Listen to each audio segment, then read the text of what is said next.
No clue what I'm doing. See if I can. Oh boy. This is annoying. How? Shit.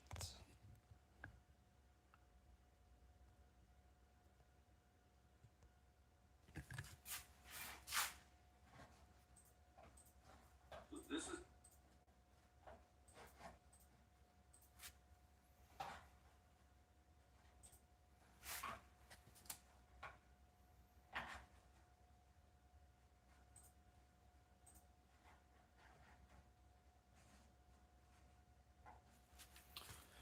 Hey there. I'm still trying to figure this out. I'm actually trying to.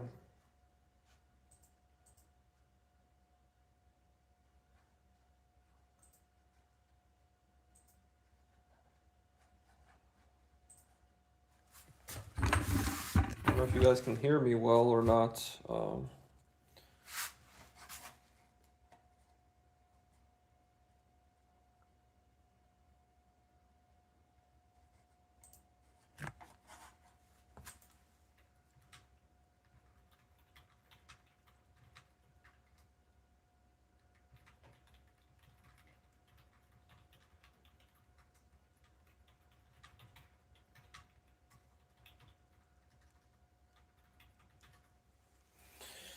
But anyways, I mean, if someone wants to drop by, a comment, still trying to. Are you guys allowed to post comments, or did I miss that up too? Nope, everyone should. Still trying to figure this out. Apologies.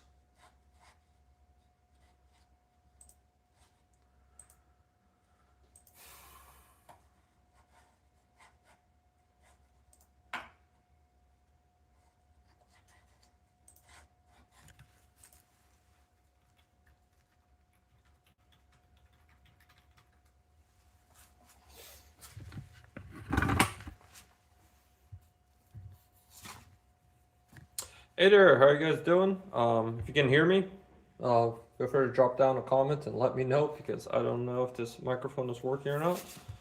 I should be connected via Bluetooth, so it should be working. But yeah, awesome. Thank you for that. Well, yeah, if anyone wants to respond, or if anyone wants to have any questions, feel free to ask. This is going to be about the salt electro mining, the work we're doing, so on and so forth. So, yeah, any questions? I'll literally anything you want. How many seconds are in Africa? 1 minute. I mean, any questions? Feel free to throw them at. Mind-blowing tech. I think you have moving to China. We'll see.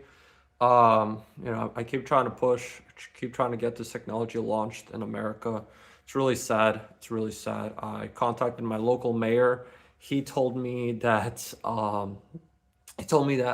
I do not belong in his city. Well, technically I don't live in the city. I live in the countryside, but he does not want me in the city because they see mining as pollution, and anything associated with mining as toxic and dangerous. So try to reach out to my local district representative, and they simply told me that I need to go through the official universities, get it peer reviewed, take a couple years on that, blah blah blah blah. And for anyone that's not familiar, like, we have a really serious situation here in America regarding critical minerals and energy, expansion, so on so forth. It was a really sad thing. I wasn't even asking them for money. I'm like, hey guys, just can we work together? Can we show you the work we're doing? Can we try to communicate about this? So yeah, but someone asked, would you like to know the patent number? Review the GitHub. It's all on the GitHub. I think I already answered that to you. I think you already dropped that comment. So, we had a massive spill in the 80s. It would be great to clean up the area and live. Correct. Yes, for sure. It's this technology turns, I like to say, it turns waste into a resource, right? You can put in anything you want, toxic, heavy metals, radioactive materials, so on and so forth, and it'll extract it all out, put it into a concentrate, clean up the material that you're running and output it as a very clean rock. In fact, this is going to be a dedicated video I'll make soon on how the material, after I leach it, after I run it, it's just so filled with life. It's kind of crazy. Algae just thrives and grows in it. A little bit of rainwater fall after I wash the ore, after I leach the ore, rinse it out. Not even rinse it out, just drain it out, and just a little bit of rain falls into it, and algae just goes into it. I'll respond to you because you keep asking this question, and honestly, it's getting annoying. So I'll tell you right here.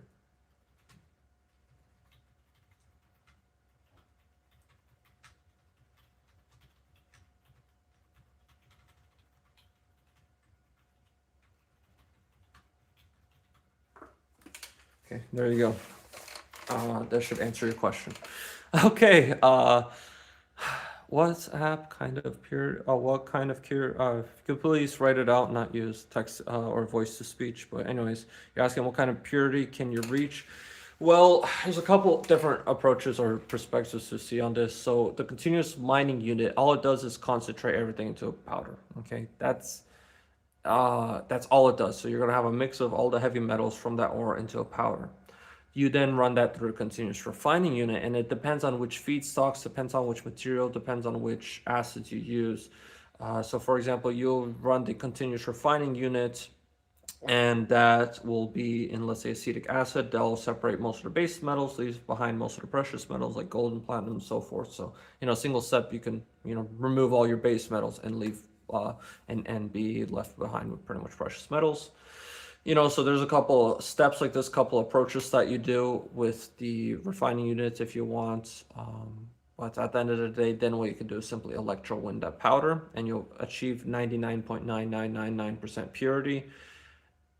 Depends on your application, depends on your feedstock, depends on what you're trying to do. Our end goal, what we want to do is have a actual system where you put in the powder and it separates out each individual element in a single stage, in a single loop. But for now, how we have it just set up is the continuous mining unit concentrates it down. That concentrate, you could use traditional refining methods, or you could use a continuous refining unit to further process it. But the key point is that first step. A lot of people don't understand that, because you have a ton of rock.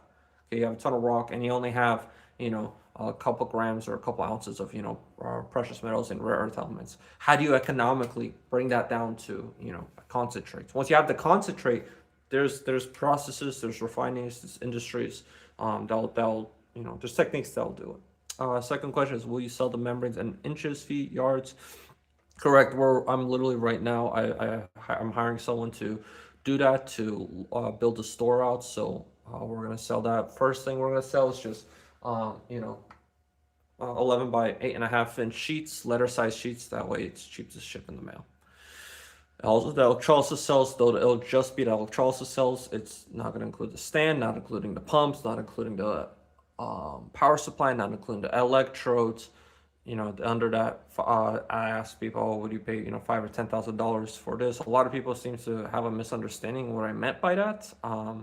There's a lot of other accessories to this. So what I realized is I'll just sell for now the components, the key components. You could buy the pumps yourself. You could buy the power supplies yourself. You could buy everything else. But the key components, the membrane and the leaching cell, electrolysis cell, well, that's what I can provide for you, at least at a much cheaper cost. Yes. The CEU. Yeah. So the CEU, that was actually a copy and paste from. I need to actually edit that. So that was a copy and paste. We did that for Strides Venture because the CMU, right, continuous mining units. The Strides Venture, they didn't want us, or they were prioritizing on reusing material, reusing feedstocks or processing like waste and e-waste and so forth. So that's why we came up with a continuous extraction unit specifically for Strides Venture, that grant application. But I accidentally copy and pasted and I forgot to change that. But pretty much you could just think of CEU as the same thing as CMU. How long does the system have to run? Does someone else ask a question? No. How does the system have to run before it produces enough sodium chloride? Okay, that's a good question. Technically speaking, it will be almost immediately. It will be, within a couple minutes.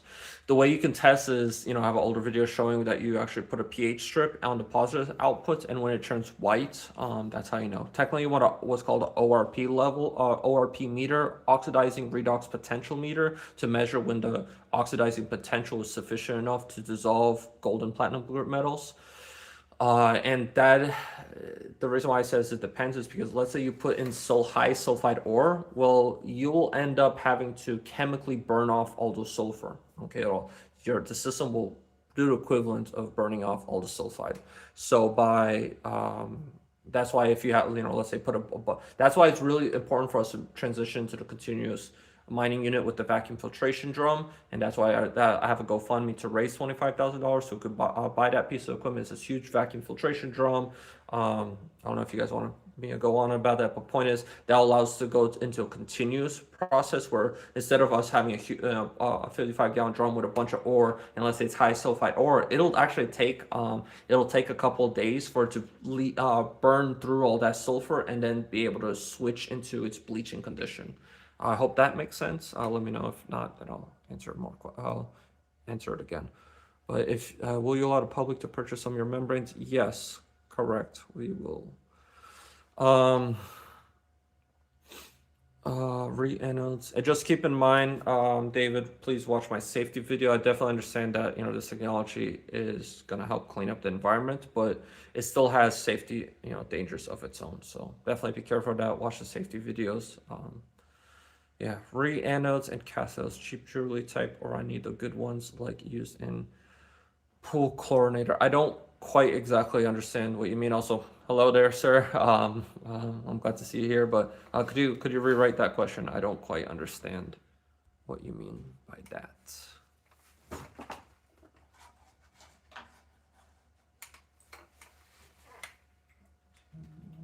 So I'm gonna show you guys what a continuous vacuum filtration drum is.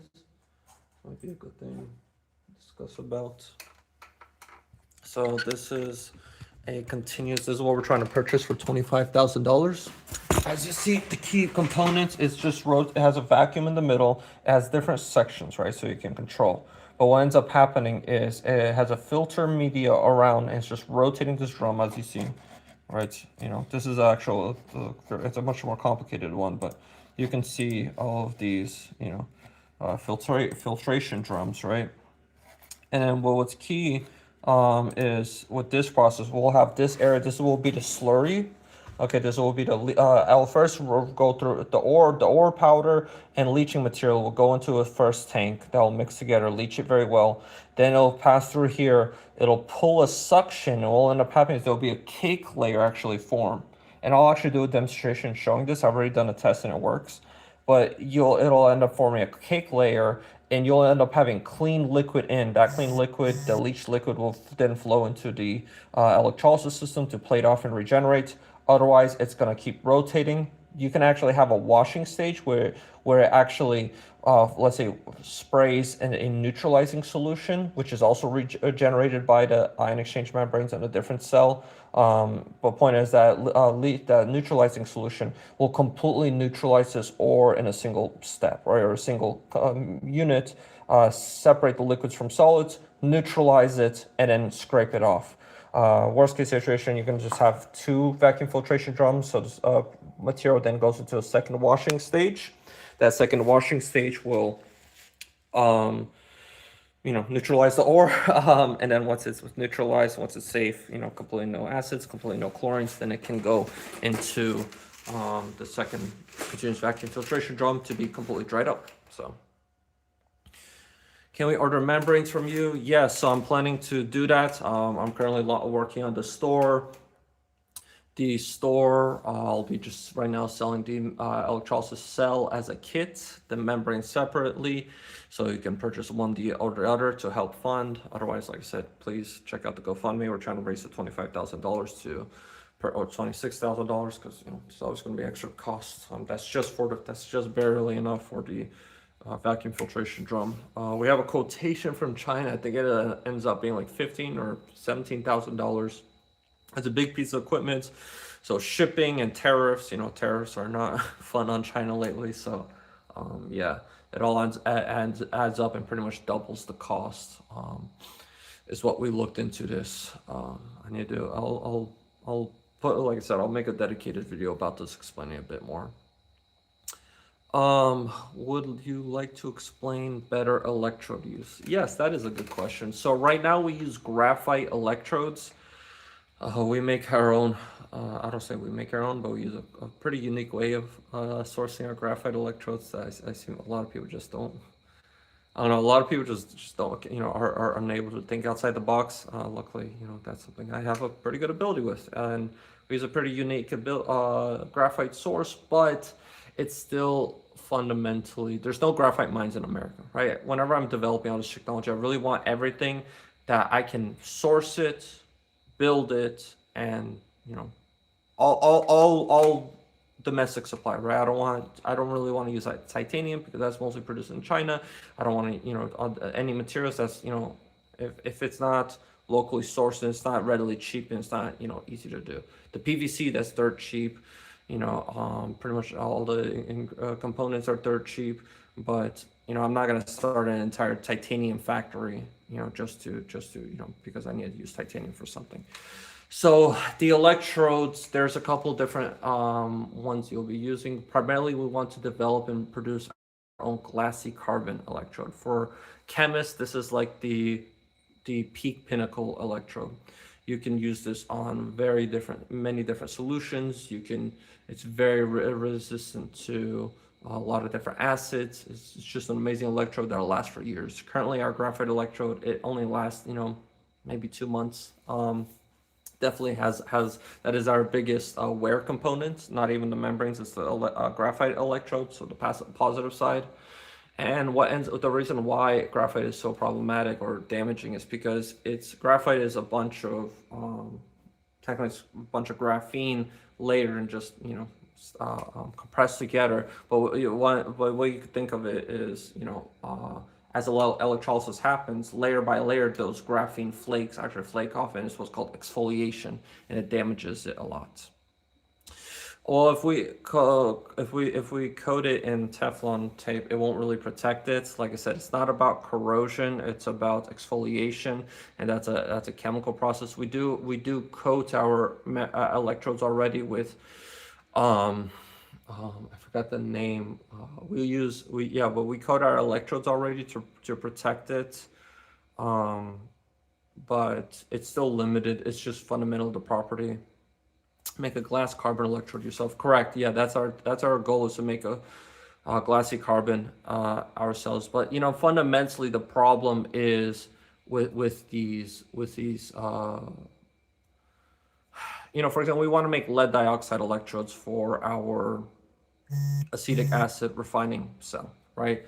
And the problem with that, the dilemma with that is, you need a small little, fabrication plant to be able to produce these electrodes. It's not something that's, you just go cook up a couple and done. You need a little process to do it. And, I need to do that with like 12 or 20 different items, and that's why I realized, like, at this point, like, I'll keep, trying to DIY the rest of it myself, trying to raise funds, try to, sell some stuff, try to do this one at a time. But we really need proper funds in order to do this properly, so I can hire people, move to a proper facility, get the right equipment, so on and so forth. So someone donated, thank you very much, for the $5, and he's asked, what is the ratio of these two acids to water? Can I use the same membrane setup that I used to generate the metal sponge? Could you clarify more? What do you mean in the same membrane setup? For which setup? You mean the nitric and acetic acid, I'm assuming, because you said the two acids. Could you clarify that? Just do a follow-up question, I'll read it. But it seems like you've proven the process, and now most of the work is in mastering the chem. Correct, exactly. So the fundamental process is proven, right? It's demonstratable. It's just about two things: scaling up and fine-tuning.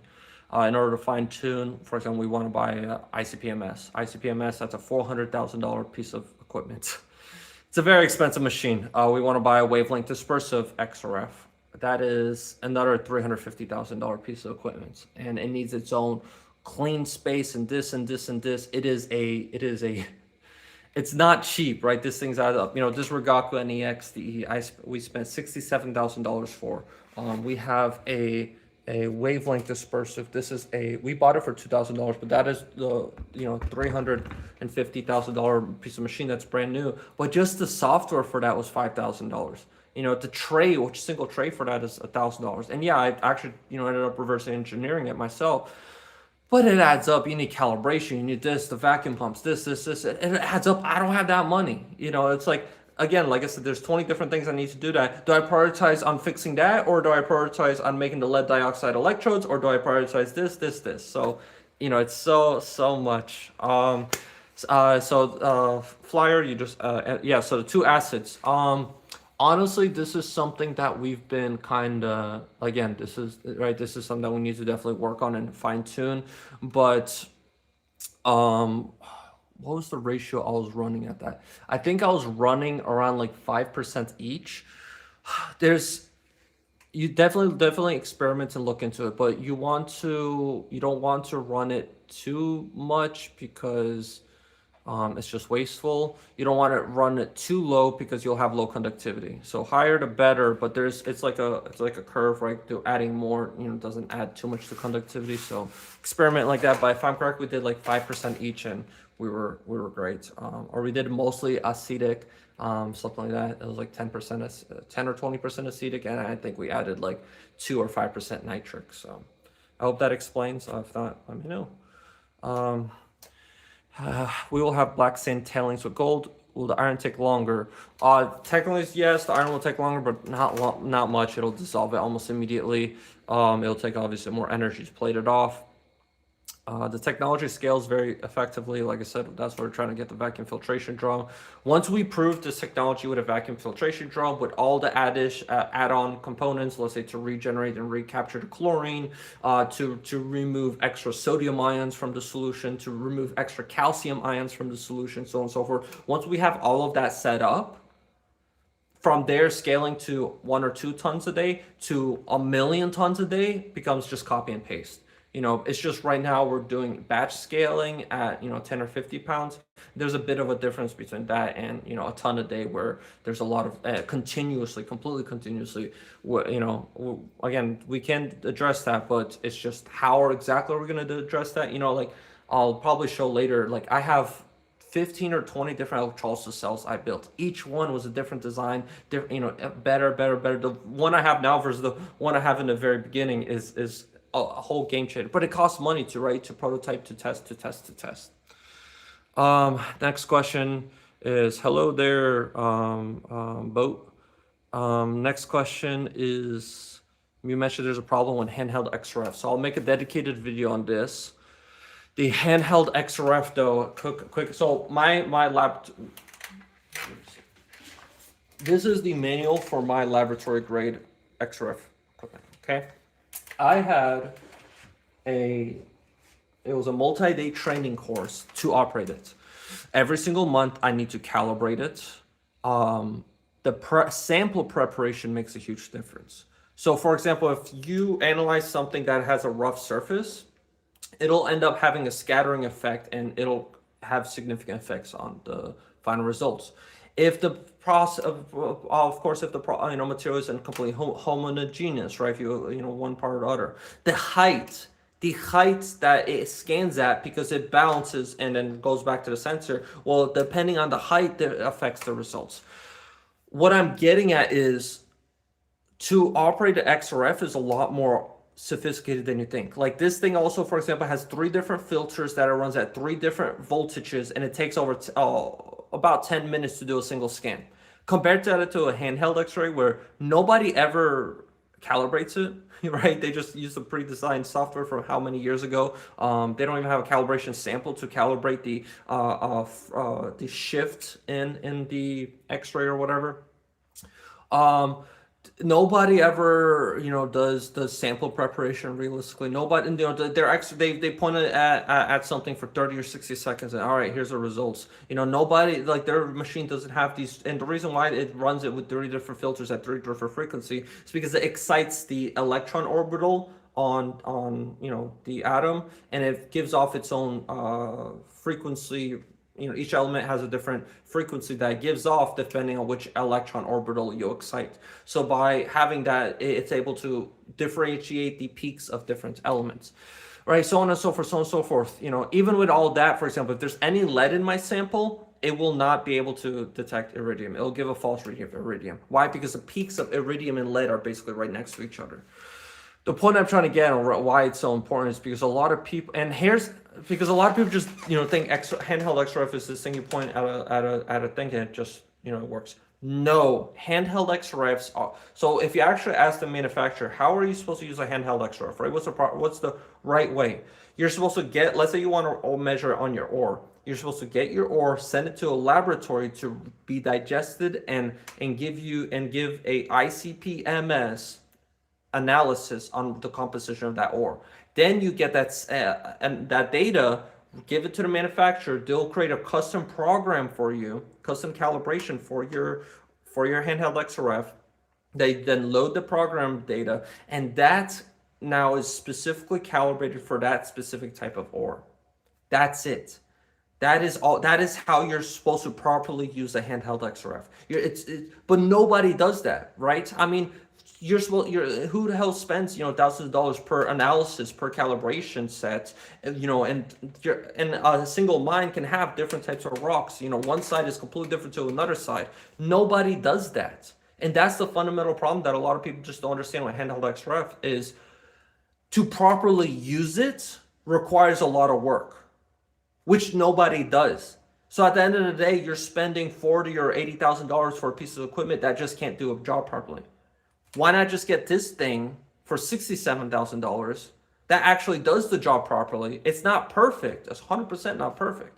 But it's a hell lot better than a handheld XRF. I get it time to time. Mines reach out. Man, the sample has 20% rhodium, 30% platinum, 10% gold, and 40% iridium. Okay, then why do you have something that looks like a rock? Right? You're saying this report says it's 100% precious metals. How the hell is it? You literally look at it and it's a rock. I ran on my XRF and it shows calcium. It shows aluminum oxides. It shows silicates. It shows this, and this. Why doesn't your XRF show that? Right? I'm able to see the entire periodic table. How the hell did your handheld XRF miss the basic components like silicates? Quartz is silicate. Sand is silicate. And it's not even able to measure that, right? So what a handheld XRF is designed for properly is, let's say, a scrapyard to be able to identify different alloys of aluminum. And that's it. One handheld XRF, it will be specifically designed for one very specific task, not for broad elemental analysis. So I hope that wasn't too long. That one definitely took a lot of time. What is the voltage and amperage range for this? You want to run below 6 volts, and the current density definitely matters. I'll make a dedicated video about that. How do I separate silver and palladium? So you'd be running a different solution in the refining cell to separate that from everything else. It depends on each composition. Do and get whatever costs less and record it. Well, yeah, sir. So that's what we did with the Chinese. So before we bought this one, we bought a Chinese XRF for $18,000. Okay. We got scammed on that. One thing is you can't just do things for whatever costs less and just do it. Trying to cheap out will end up burning you in the long run. And again, what am I gonna do, right? Keep cheaping out and doing the bare minimum I can for the rest of my life, or are we gonna, just get it properly funded for the amount it needs? So that's what I'm trying to do, get this technology viral. Hopefully some Elon Musk or someone watches, right? And they're like, hey, let's throw a couple $1 million into this and see what it takes. That's why I'm applying for the grants. That's why I'm applying for government contracts to, hire people, get a facility, get the right equipment, so on and so forth, so on and so forth. So taking a look at CMU and the requirements for very expensive pumps. No, it's not. I was wondering about the possibility of peristaltic pump instead. So peristaltic pumps are very efficient. What I recommend doing is getting a mag drive pump. What it is simply the impeller is completely enclosed in plastic, and then the housing is completely plastic and has a magnet that that drives the impeller. The reason why that's that's not as expensive you might think you'll be able to get really amazing. Here, I'll actually show you one. You'll be able to get really amazing flow rates with them. Here we go. So this is a mag drive pump. And I buy these for like $70 or $80 each. Though they might be more expensive with tariffs. But they're, I mean, if you're complaining about $100 in cost, you know, this is not something I would go into. Again, depends on what you're trying to do. So I did buy a peristatic pump. Because I want to do a very small test. Yes, if you're doing something very small, 100%, that is way better than that big thing, that big monstrosity. I have to. Yeah, I do agree on that. Right, you know, if you just a very small test, 100%. That was my very first thing. But be careful with that. You want to get something with a BPT tubing because especially the acids will just dissolve most, you know, the silicone tubing. So do not use silicone. Hello, Soda and me. Items for Analyze, can you get? Yes, so I'm gonna be launching that on the website so people can actually send me samples for $100 or, you know, however much. I'll be doing it, and you can get a full spectrum analysis. That's why we purchased this machine, was because if we wanted to do analysis, we have to there's one individual that did send me a lab that I'm gonna check out that apparently does ICP-MS for very great profits, but are very great value. But what I realized when we were first trying to find a refiner or something to analyze our materials, it just doesn't exist. You know, a lot of labs, they're like 1 or 2 months out lead time. Or they just don't have experience with platinum group metals, you know, so on forth, so on and so forth. So, you know, be able to, like, if you want a lab to run, you know, your sample on this, like I said, it'll take 2 months and they'll charge you like $300 or $500. So, you know, be able to do it for $100. But, and of course, if you send me more samples, just run it at once. So, you know, it'll be a cheaper price. But point is, you know, I hope people will be able to have access to, you know, lab grade analytical equipment for a lot cheaper. Do you have a preferred temperature rate? Just room temperature. Room temperature. You can get them from a government auction. It's more accurate. I don't know what you're saying. Get it from a government auction, but getting analytical equipment. So we looked into buying so originally we were also looking into buying a used Rigaku analytical equipment, and people want. We found one that was like $25,000.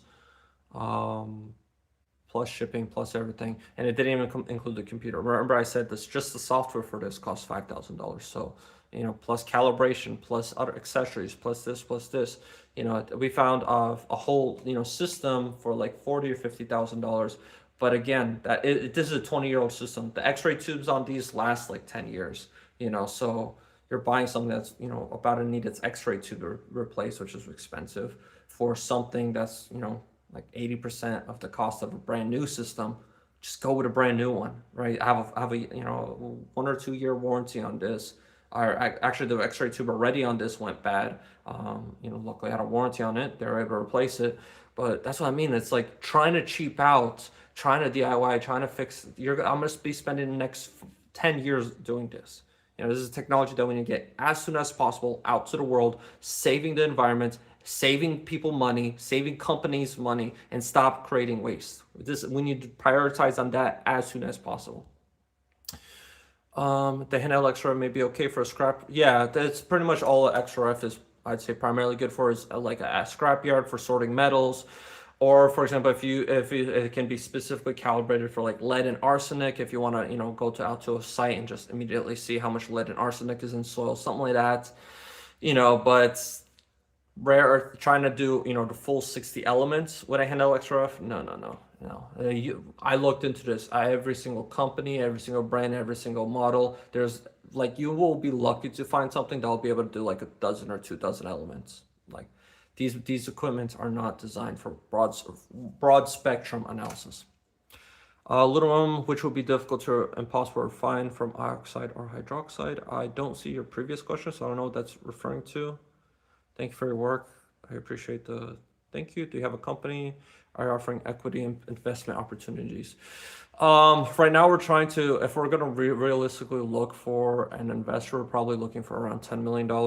That's what we're applying for the grants for. It's found you today. Fun stuff. Aware of the dangers and fun info. Yes, I'm glad you looked at that. Dude, talk to me about this through email. Don't worry. I don't know what you're referring to. Calcium chloride is hygroscopic. Could your membrane allow for desalination setup? I mean, that one's, I mean, why not just use a reverse osmosis filter? I get a lot of people asking about this. I don't see that. A person recently asked me about what about brine? So after you use a RO, what about on the brine? And that makes a lot more sense. And I did some calculations, and like I said, I'll make a dedicated, oh, not like I said, but I will make a dedicated video explaining how Semtech could be used on the brine process to produce raw chemicals that can actually be sold at a profit compared to the energy input. And because if a lot of people, if you're not familiar, a lot of reverse osmosis, firstly, what is reverse osmosis? It's a way to turn salt water into fresh water, but it has input salt water, output fresh water, but also output concentrated brine. So this will be like a 10% saltwater solution. And if you just dump that back into the ocean, like it's gonna kill, it's a very, very serious ecological impact. So by being able to electrolyze it and separate the sodium from the chloride and get you pure water, well, and also recover any sort of precious metals, in because there's gold and rhodium in the ocean, which is also another thing that I'd like, if I can have the ICP-MS and measure with that, we'll be able to measure the parts per trillion, and I can actually do research into extracting gold from salt water from the ocean. So again, if we have the right equipment, we can do. We just scratched the surface. We only scratched the surface, and you'll get some support. Hope so. I appreciate it. Again, we're trying our, we're trying our ass off, and sad though. It's one thing after another. People, rejecting us or whatever. But always, and a lot of people trying to find some way to milk me, trying to have me work for them for free and this and that. So I get people, literally companies reaching out and say, send us a unit, process our material for free, teach us how to use it, and we'll give you free advertising. It's really depressing. It's like, bro, I open source my patent, I'm helping the world, and you're still trying to leech and squeeze the rag a little more. It's like, come on, squeeze the orange for its extra little drop. Like, so sad. Oops. Is it possible to leach pyrite from coal? Yes, you can. Correct. Is your way out of combustion? Well, you wouldn't use combustion. So there's two options you have. You just use UV catalyzes chlorine back into hydrochloric acid.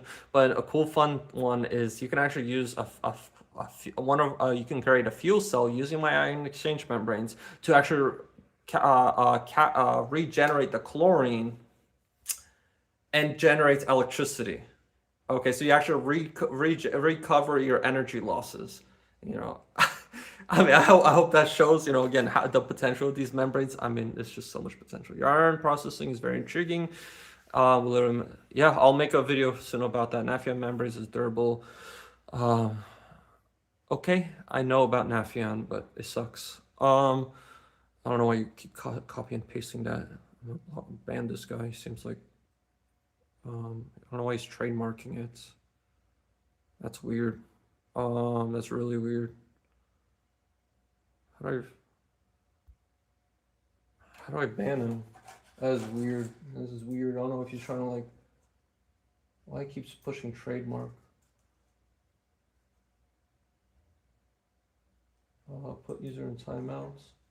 24. I'll just time it out for now. I don't know if he keeps posting that as to flag this server. Just that's weird. That is weird. Okay. Let me go back. Okay, you can find great quality mag drive pumps in the aquarium world. Well, yeah, that's the problem. It's not about being caustic compliant, it's about being acidic compliant. Are they completely plastic, or are they completely, if there's any sort of metal, it'll leach? Remember, we're dissolving gold and platinum. So, can you explain the patent? Look at the GitHub. Do you think your membranes could be used to processing cooling water into more economical and current? Yes.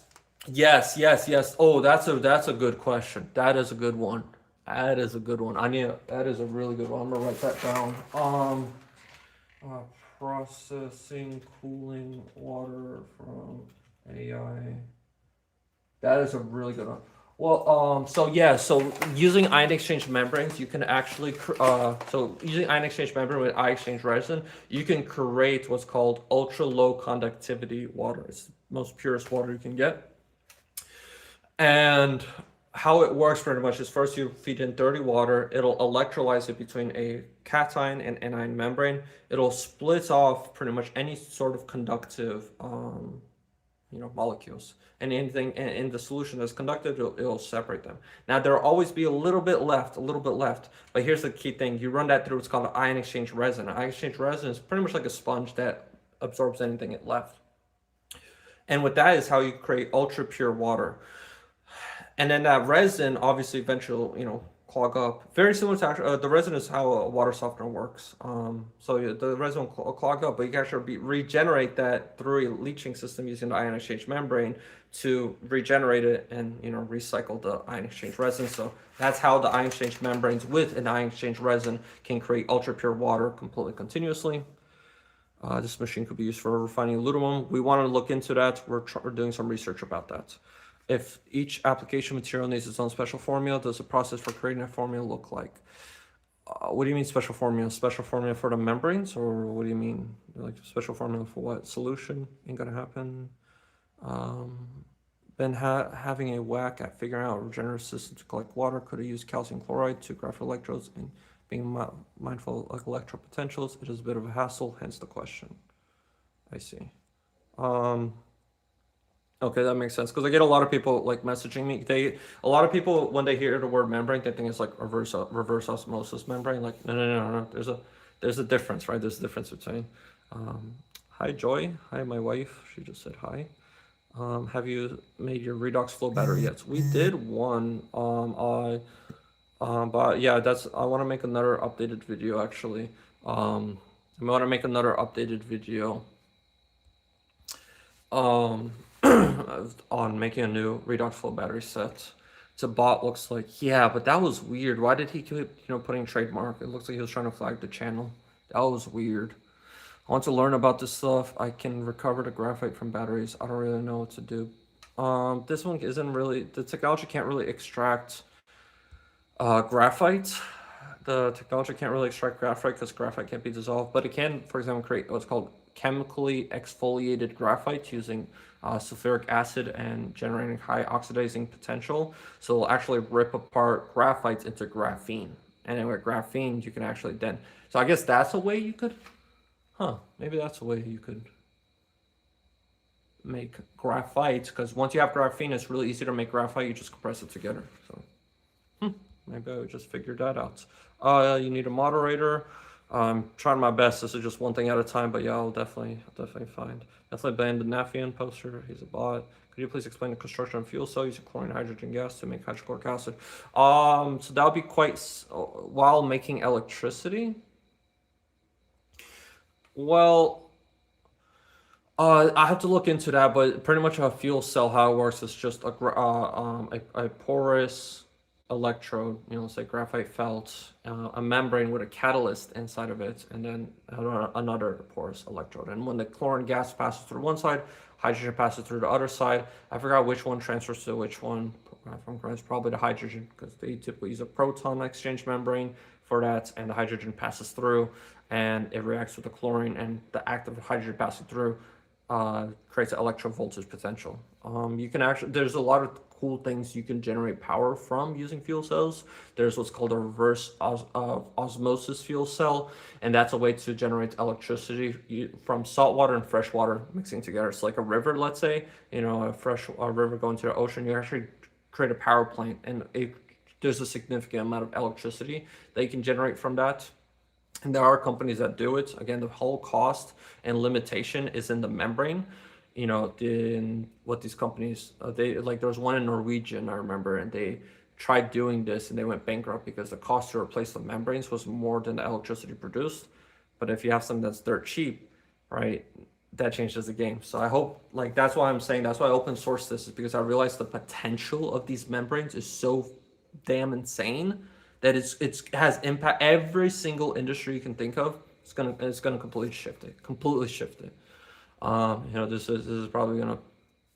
I don't know if I should say this, but if you don't use these membranes, you're gonna go bankrupt. So if you're a business owner, I hope that's gonna wake you up.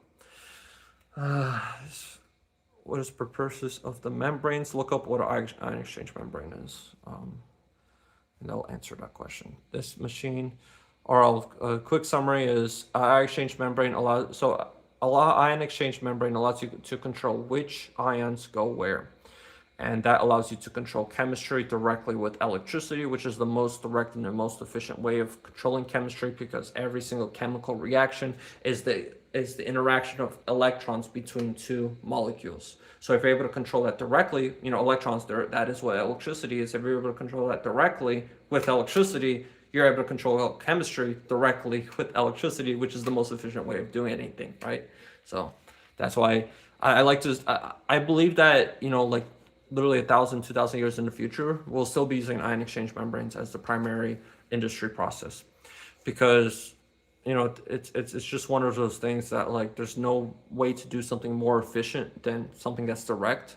So it doesn't matter how advanced we get, unless we become like some five-dimensional interdimensional entities, and like transcend past our soul or some crazy thing like that. But if in this physical realm, of course it'll be better membrane designs, it'll be better things, but it's also considered at nanotechnology because of what it does. So it does magic. It's closest thing to magic. It feels like a battery where you just input electricity to get ions out of ore. Yeah, that is true. That is 100% true. And you can actually generate electricity once it plates off the metals. You can actually put and turn off the machine, and you actually put a voltmeter. You can actually generate electricity. That's basically how a redox flow battery works. Can I make a cell without the recirculation and later process spent fluid? Yes, that is also another way. But it's just, see, the problem here's the dilemma. Is you're always going to have a little bit, the biggest, I say, downside of ion exchange, or the biggest downside of electrolysis is you're always going to have a little bit left in the solution, right? You're not going to be able to kick every single last ion out.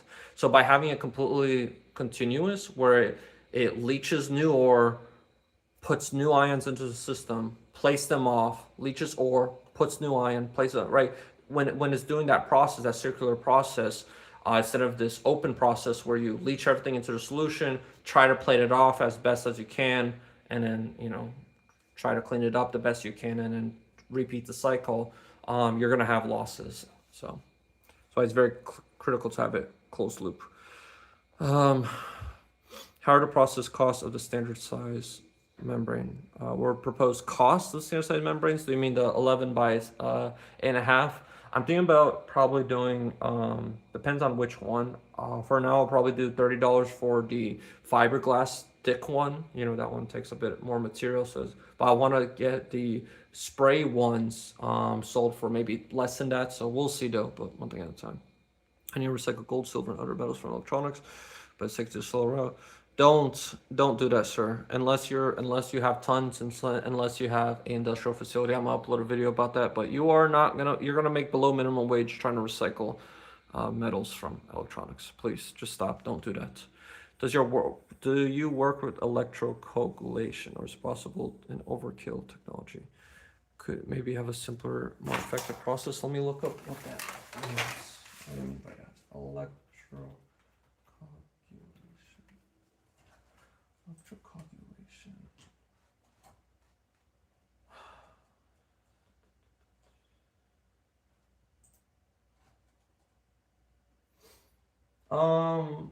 Well, this is just electrolysis. So we're suggesting electrolysis. I don't understand what your question is, because what you just suggest is electrolysis. Can you select silver from a variety of waste streams, and does it plate out alloyed with other similar metals? There's a couple different ways to approach that problem. We actually want to make selective ion exchange membranes, which will actually selectively allow silver or specific elements to pass through. Otherwise, another option is actually control the voltage, because different metals plate off at different voltages.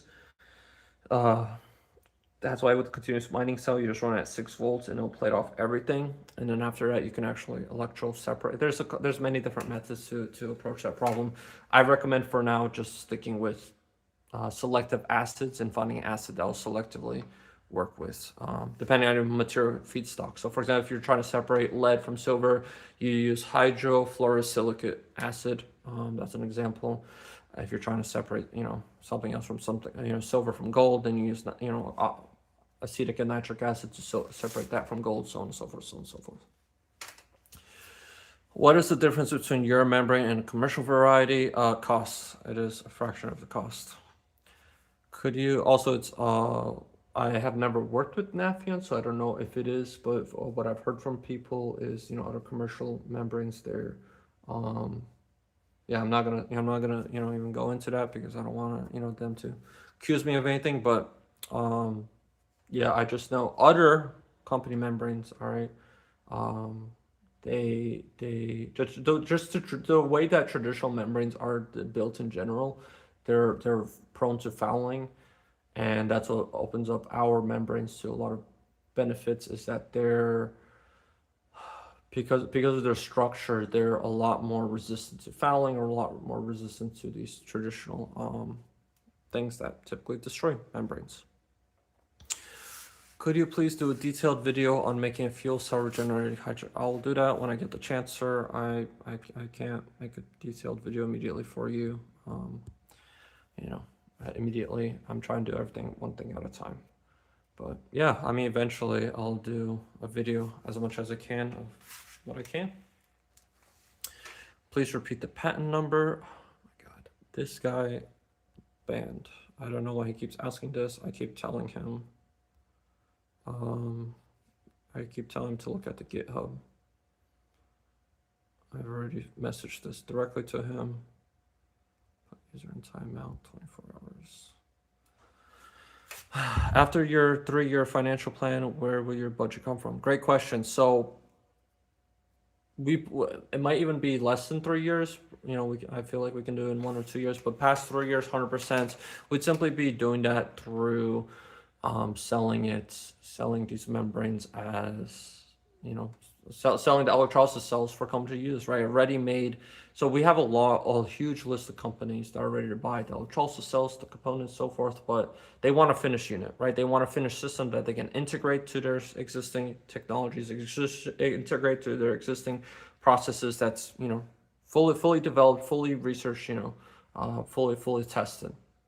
So after that 3 years, we would have, products like that, and we have again, every single, like I already explained, these membranes have to but will change every single industry imaginable. And so by developing that technology, I mean, the whole world's our customer. So yeah. Yeah, well, I'll be launching a store soon, so you can buy the membranes there. I appreciate you wanting to do that. What are your thoughts on medical use? Could you clarify that? Which specific medical use? So far, the best thing I can say is, you can use that for, like I said earlier, by creating ultra pure water. You could use it for hydroponics to increase the yields. There's studies that show it can increase the yields of hydroponics by 40%. Reduce root rot, reduce diseases in plants, turn the solution more alkaline, because a lot of hydroponics have issue with the solution turning acidic, and regenerate the nutrients while removing the waste. So it's almost like a electrochemical liver, which is why it's called electrodialysis. So I'm not saying that these members would be used. I don't even know. I don't even want to have no clue about how liver dialysis works, but but for chemical dialysis, that's how you could perceive and understand these membranes as, is that they can separate out the reactant materials, regenerate the solution, and continue the process. And if it does that with, or let's see, go to the next question. Can you make white gold? That is something else that I'm not even going to look into or get involved with. Not denying what you're saying. I believe in that stuff, but I have to have priorities, and I have to focus on one thing at a time. Where's your lab? Florida. Filtering drug delivery. Simple Filtering and drug delivery. I don't know for the bodies. I don't know. I'm not a doctor, so right. I have no clue about that. I just know. I just look at it from the plant side of things, and if it does this effect for plants for hydroponics, simply imagine the food that you'll eat from that, right? Something that's so neutrally, healthy, not, growing in its own filth and disease, you know. And hydroponics are already a million times better than traditional farming, right? But if you can, do that even more better, imagine the healthy food that you get from that. So that's my perspective on that. If each application material needs its own specific formula, what is the process for creating? Why do you keep asking the question after I answered? I don't know what you mean by that. What do you mean? What do you mean each application material? What do you mean creating? What do you mean? What does that mean? Are you talking about the acids? Are you talking about the membranes? Like, what are you talking about? Talking about life? Are you talking about philosophy? Like, dialysis uses a selective filter membrane. I don't think it could work with your process. It needs to be sterile. Well, I mean, there's nothing non-sterile about this, but that's exactly what ion exchange membranes are. They're a selective membrane. They'll allow selective ions to pass through, and you can combine these ion exchange membranes with those filter membranes to increase its selectivity. So I hope that explains what I mean.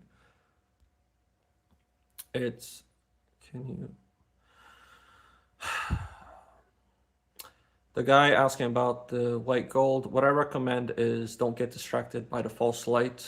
You're approaching truth incorrectly. Several years ago, I found a silver company in the dumpster behind a photographic. It has 2 graphite plates. Something a membrane could be. Okay.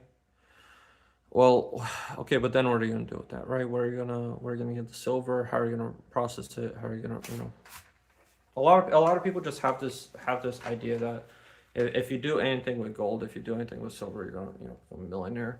If you're doing it for fun as a hobby, 100%. Just make sure you're doing it safe. Watch that video I did about the safety. But I don't know you specifically, so I can't say for you specifically. But in general, I just noticed too many people reach out and they're like, "Man, I got e-waste. Send me a unit. I'll process material, and we'll be rich. This and this, this and this."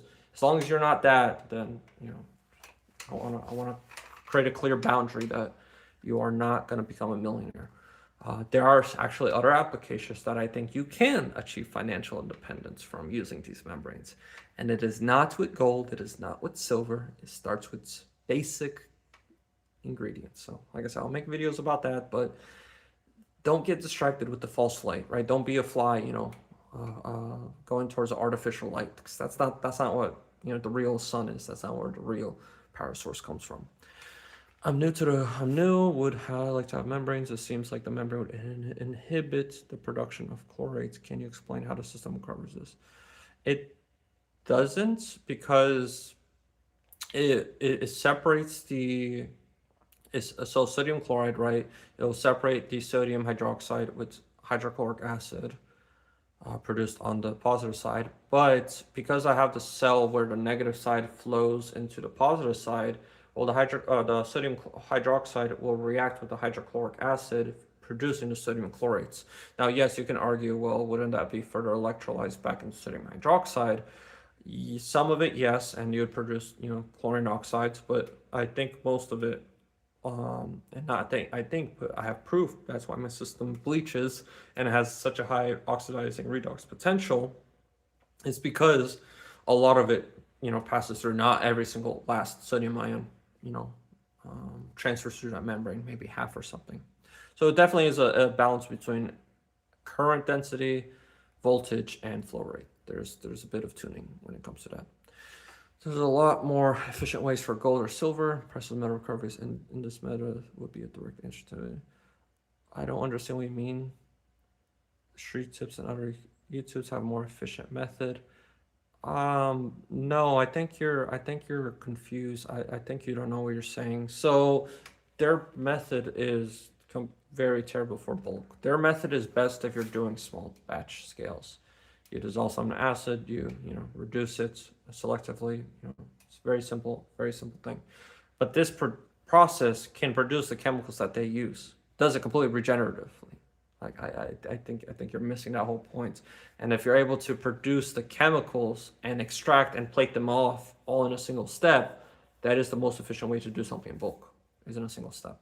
Versus buying the chemicals, having them shipped all across the state. Nitric acid is really expensive, so you know I think you're very confused. I don't know.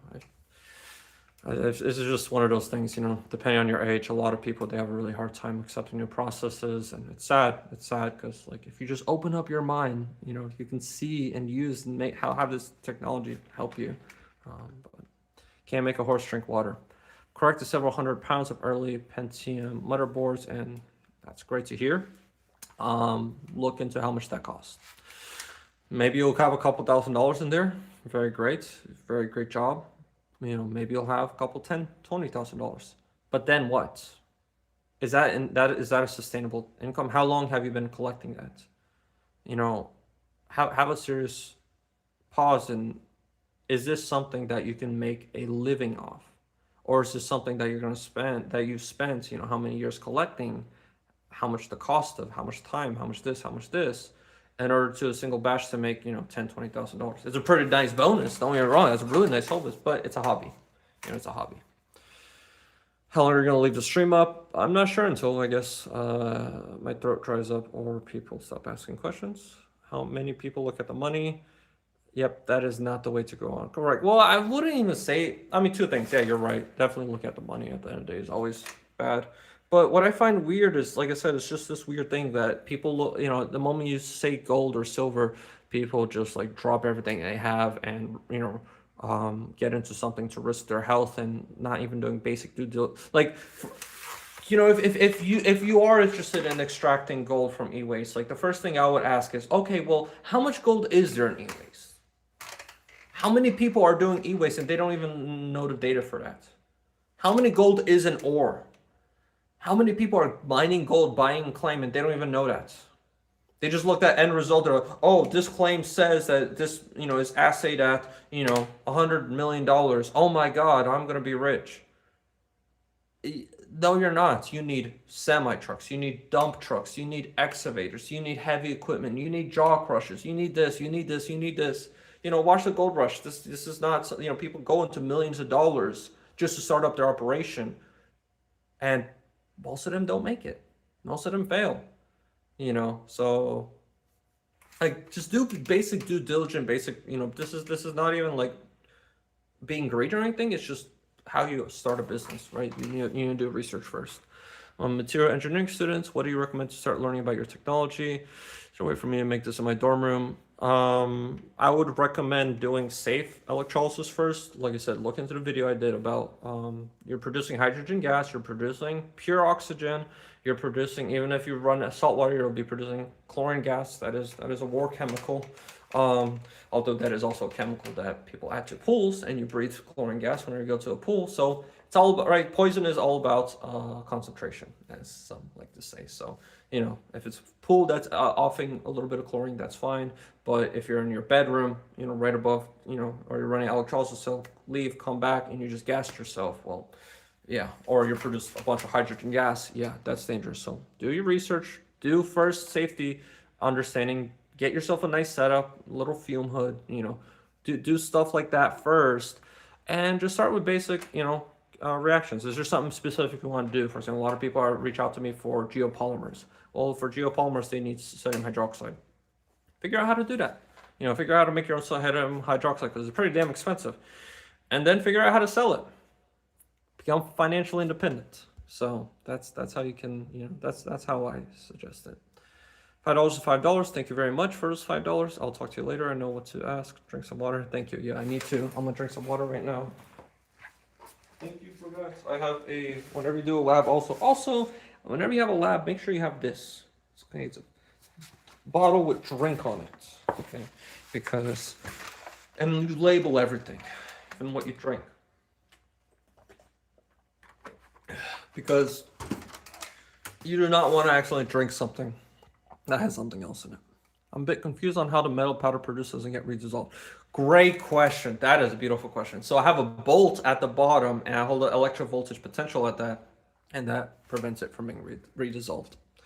I was responding to people that want to get rich quick. Yes, this could separate gold and precious metals, but you need to unlock metals in quartz or bulk fire from water. Exactly, this produces the chemicals to use. Okay, so I apologize, and I apologize for, I was a little mean earlier. Okay, I got confused by your previous statement then, but yeah, okay.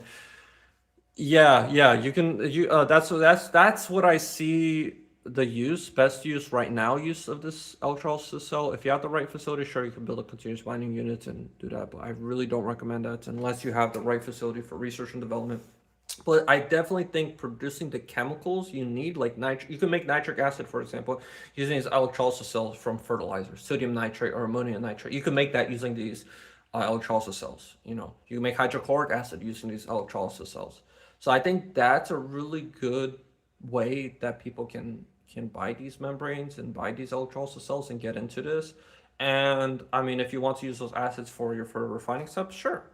If you want to use these electrolysis cells to clean up the waste that you produce, sure, that's also a really good idea. Or you can also sell those chemicals, and that by itself is income. Can I build a non-circulating cell at first? And it works. You could, but I don't understand what you mean. Non-circular cell with what? You mentioned that you're researching into dedicated membranes. Yes. What do you think of dynamically configurable membranes? Dynamically configurable membranes. Why? Why would you want that as well? That's my first question. So, okay, let's say you can dynamically change its properties. What would you be able to do with that? Here in North Georgia. Hello, Porter Drill. Nice to see you here. Here in North Georgia, we have platinum in the black sand concentrates. Yep. Yeah, Georgia definitely. I had a guy that brought a bunch of ore, and for sure you guys have palladium. I was a little surprised by that. There's like palladium on almost every rock I analyzed. What is your background? Can you show me some fully recovered metals? You can see the presentation. I did some. I showed the metals the powder, and I forgot to include the little metal bars I did. But what is my background? Pens. I'm a pig farmer. Yeah. No, I'm completely self-taught. I used to be a field engineer. I used to do drafting for high-rise structures. Originally, I wanted to be a genetic engineer. Originally, that was my goal. And then I did plumbing as a summertime job. I saw how he's a great guy. He's a great guy, but not the brightest. So sure, I saw how stupid my boss was, and yet how rich he was. And I'm like, okay, if this guy can be this rich doing plumbing, running a plumbing company, why can't I? And he had a yacht, he had a mansion. Like the dude was rich, and it wasn't a big company; it was a small plumbing company. And if he can do that, why can't I? He had so many mistakes in business things that I completely disagree with. I'm like, this is so simple to, so obvious, but that's why I decided to go into construction. But it kind of diverged, and I went to drafting and field engineering and doing layouts and surveying and just field engineering and general stuff. Telling architects how to do their job, pretty much. I hate. There's two people that I hate in the world. Two career industries: architects and chemists. Right, bit of a shocker that I'm into chemistry and I hate chemists, but I'll make a dedicated video about that. And then a spiritual, and then I gained. I'm like, all right, I have 5 acres. How do I make money off that? How do I gain? Like I'm working 24/7. Especially when I was doing field engineering out in Tampa. I was driving 2 hours back and 2 hours one way, 2 hours the other way, 6 days a week, 12-hour shifts. So I'd come home and just sleep, wake up, drive to work, come back, sleep, shower and sleep. Right, so I got into found a job closer. Then I got into farming. Then I was able to quit my job, build the first workshop. Then my end goal in life is to build a floating island. I want to build a floating island where a bunch of like-minded individuals can come together, work on this research, develop, build stuff together, and not worry about those that be. And at a very spiritual event that led me here. How do you power any electronics? Have you powered any electronics? What do you mean by that? I don't understand. For example, is there a thing as a membrane, which could be? Oh, you already answered that. Street tips is a good starting point for understanding chemistry. Yeah, great. Yes. I really like what you posted, James. Yeah, I'm literally right now editing a video about that. I make a point exactly on that. I remember he made a video where he like spent months or something, or years. I forgot how much he said he did. It was like gold jewelry and watches, and he processed it. Then the final economics, how much he bought it for, how much he got out, and all the chemicals and stuff. And he made a couple $1,000s. But what's funny is I was only because of one of the watches he got that was really good. The rest of the stuff, like it was 10 or $50 profit. It wasn't that much money. Um, it's questionable. Like again, did he buy it because back then gold, because gold prices fluctuate? Did he buy it when it was high and it went low? Right. Point is, this is not something spending. Almost again, I remember it being a really long time, but like spending that much time collecting something only for a couple $100 or at most a couple $1,000s of profit, like you're not gonna make that's not you're not gonna make a living like that. Can you please make a step-by-step video making my exchange membranes? I already did. I already have a step-by-step video. I have a mind trying to do something like this for black sands. Can acids be reused? Yes, they can. Maybe I'm too vague. I'm trying to understand the presentation, but it sounds like every material needs its own specific formula to be processed with Semtech. Okay. Well, I don't know how to answer that one. I mean, now thank you. That's answering it a little more specific. I'd say, I don't know. For me, it's just I have a very unique way I approach things. So it's hard for me to explain to you how I do my process. But my best recommendation is depends on what material you're processing. Look at what acids separate it, right? Who are selective for. Let's say you have something that has lead, gold, and silver. Well, what separates, let's say gold and let's say what can separate gold and the rest, in a single step? All right. Well, acetic acid works. Well, acetic acid isn't too conductive. All right. What can you add to make it conductive while still not dissolving the gold? Nitric acid. Okay. So there you go. So conductivity is important. Being able to regenerate the solution is very important. Look at what chemical, let's say electrolysis, ion exchange electrolysis. Look at the actual equations and what splits off, and can that be regenerated? Can that be recaptured, or does it electrolyze it into something that goes into thin air? What electrodes you need to use, so on and so forth. Like what's the current density? I do have a couple chemist friends that I do ask, and they're a great help. They're a great help in helping this. Join some communities, ask around. I have the Discord server, so we have a lot of chemists there that you can ask questions, and we always come up with great ideas. And I do have this one chemist guy who's an absolute genius, and I really want to bring him onto the project. Hopefully you guys will be able to see him soon, but we'll see how that goes. But yeah, there's just look up online. Plus AI helps a bit. It does give sometimes contrary information. So it's really hard for me to say. It's just one of those things I just do as I do. Can you make hydrogen peroxide? I think so. I forgot exactly, but I think so. Look that up. Is there a way to use this technology? Yes, you can extract lithium. Correct. We can extract lithium using this. Most definitely.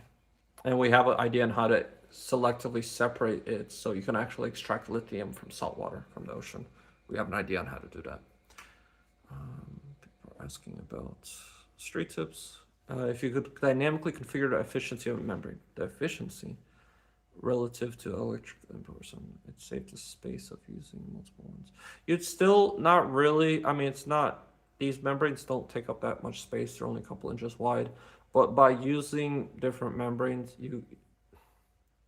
what you're proposing is like using a 3D printer, right? Where you're able to change the configuration as you go. With industrial processes, you don't really want that. With industrial processes, you want to be able to have a continuous process that just runs and it runs. You want like an injection molding process, and you're running an ion exchange membranes. It's like an injection molding process. You'll be repeating the same action, the same process in order to separate out what it is you're targeting. Will it deposit mercury on the cathode? That is correct. So that is why it's very important to have analytical equipment where you're able to actually analyze the ore that you're processing, the material you're outputting, the solution you're working with, know if there's any mercury, any arsenic, any lead, any this, any cadmium. These are very dangerous things. I remember a guy messaged, "Oh, well, this is a very dangerous process," and well, I'll just go back to my traditional process of you doing fire assays. No, you have no clue what you're talking. Like, just because you skipped chemicals doesn't mean you make the process safer. There's still lead in the ore. There's still arsenic. There's still cadmium. There's still these toxic heavy metals. You heat that up, that will turn into gas. That'll coat surfaces. You breathe that. This is not like it's fundamentally, if you touch ore, it is dangerous. You need to understand that you have to approach ore as this toxic heavy metal thing. Someone asked about the material in Georgia. What's beautiful is like this came, the guy who got it from it came from the beautiful mountains, lots of life, lots of healthy vegetation, and that ore was one of the cleanest stuff I had, right? But it was on the topsoil. And what it looked like is nature cleaned up. What it looked like happened is that nature cleaned up the ore, and it left behind the non-toxic stuff. But if you dig down a couple 100 feet where that hasn't seen the day of light for millions of years, that's gonna have toxic stuff. That's gonna have radium. That's gonna have uranium. That's gonna have, arsenic. That's gonna have a lot of toxic stuff. Or it's dangerous. It's dangerous. Do you know if the PVC cement can be replaced with epoxy or silicon? Definitely it can. There's many different methods you can try. AI is a double-edged sword. Correct. Exactly. You need to know what you're asking. So it's really rough. It's definitely is a double-edged sword. I don't use it too much, and if I need to do like quick research or something, definitely does come up with like, for example, I was recently doing, I was asking to research something, and it pulled up a study that was the United States government that showed how most mine processes are only recovered like 67% of gold. And I'm like, oh, cool. I didn't know this study existed, but like, perfect. This is what I want, because I always say it, and people ask me, oh, like, for example, I say shaker tables are less than 50% efficient. People, oh, that's not true. Yes, it is. Here's the study. Cyanide leaching also very inefficient. Mercury amalgam, using mercury to extract, that can be as low as 20% efficient. So 80% of the gold is left behind, and it doesn't extract platinum group metals, right? Just this gold. So I just noticed overall every frost flotation, it can get to 80% efficiency in lab grade situations, but usually goes down to 60%.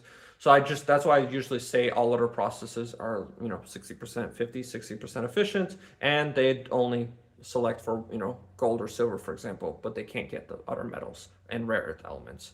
My process is not only 99% efficient, but also it does the whole spectrum, right? It does all rare earth elements, all precious metals, 53 of 60 critical minerals. So why did I even go into that? I don't know. Keeping my eyes on this. Thank you. What would I use to dissolve gold and silver from black sands? Would you use hydrochloric, or is it, sir? Watch the safety video. Watch the safety video. I definitely noticed. Again, I'm not trying to be disrespectful, but I just noticed when people ask questions like that, you're asking a question that shows you don't have enough experience to do what you're asking, and that's a concern. So please there's a lot of dangers that you don't understand you're getting into. You can literally blow yourself up, you can gas yourself, you can destroy electronics, you can destroy it. Look into the safety video first. What's the Discord? Check the other YouTube videos, and I have it in the description. Especially, I think the latest one I added in there, so you can check in there. Can you explain again why the metal powder is not redissolved where the 6-volt bolt is plated? Well, because it creates a polarity, right? So it creates a polarity at the bottom. Remember, with electrolysis, if you have something hold a voltage potential, it prevents it from being redissolved.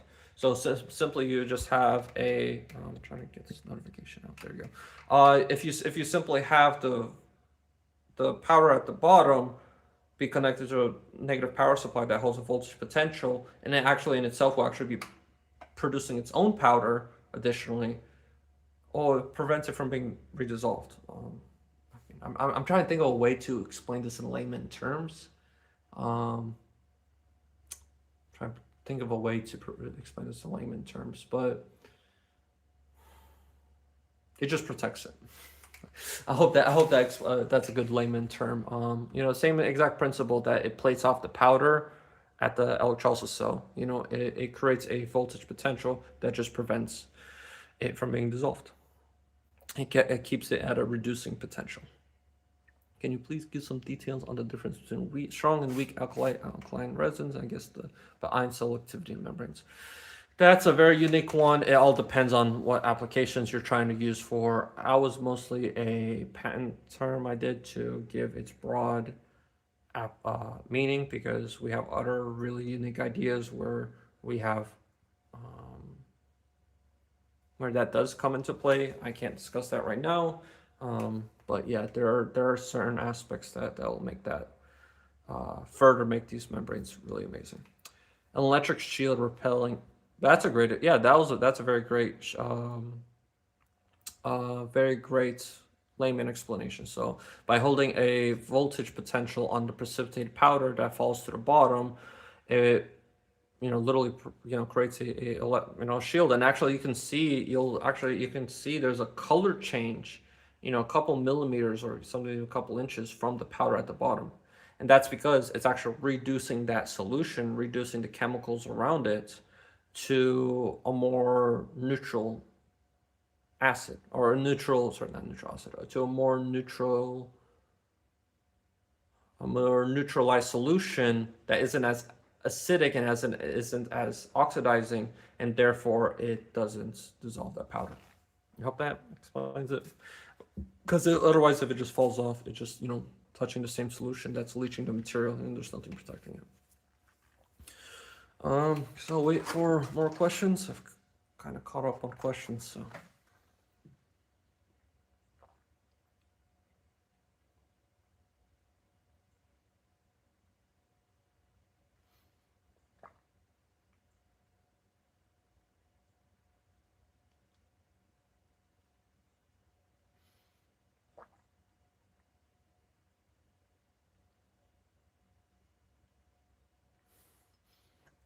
All right, that was over exaggerating. That's my daily dose of water. But could you use a single layer of ion exchange beads in resin instead of beads through a blender?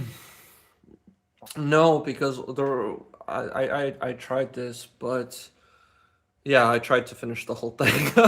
Well, I'm like, all right, this is actually making me feel sick.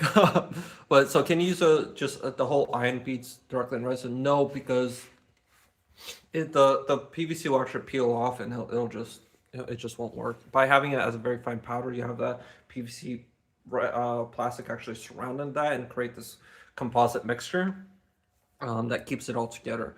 But if it's just too big of a balls, then PVC just peels off it. I hope that makes sense. But when you build it, you'll see what I mean. Think any mining companies approach you. Many.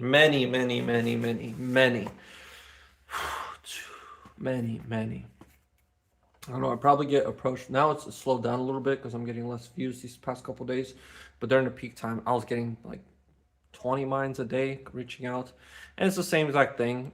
Everyone's interested in buying a finished made unit. Nobody's ready to put the research and development cost. It costs money to, like I already explained. Actually, let me see if I can do a little tour, since we're slowing down on chat. But this is one electrolysis cell that, of course, you guys see in a lot of my videos. Here's some more electrolysis cells that was an old design. Built it. I don't even know if I used it. Yeah, I did use it once. And then I don't have much of a use for it. This is the refining cell. Then I'm gonna actually go outside and I'm gonna show you all the other cells I produced. So this is my this one, old design. Again, I don't even know if I used it, but hey, again, it's old design, so I don't use that anymore. I already use somewhere. Oh, I have this one. Again, you can see this is the older design. I have a couple I've already thrown out. I know that for sure. I'm trying to find more. I know I have. Oh, I have this big one. This big one. But I realize it's a lot better to, build smaller sizes and prototype as I go. But I mean, I have more cells, and the point is, as you see, every single time it costs money. Every single time it costs time. It costs resources. It costs material. Those plastic sheet, that clear plastic PVC sheet. This is almost like $300 or $400 each for a thin one. Plus shipping. It adds up money. This plastic right here. Okay, this plastic right here. All this plastic you see right here. There's clear PVC sheets I have. This is almost $1,500 in plastic. It adds up. Okay, so that's what I mean. Like people when I research, they don't so understand the cost that it goes to build all this. The pumps. The membranes. This and this. This and this. This and this.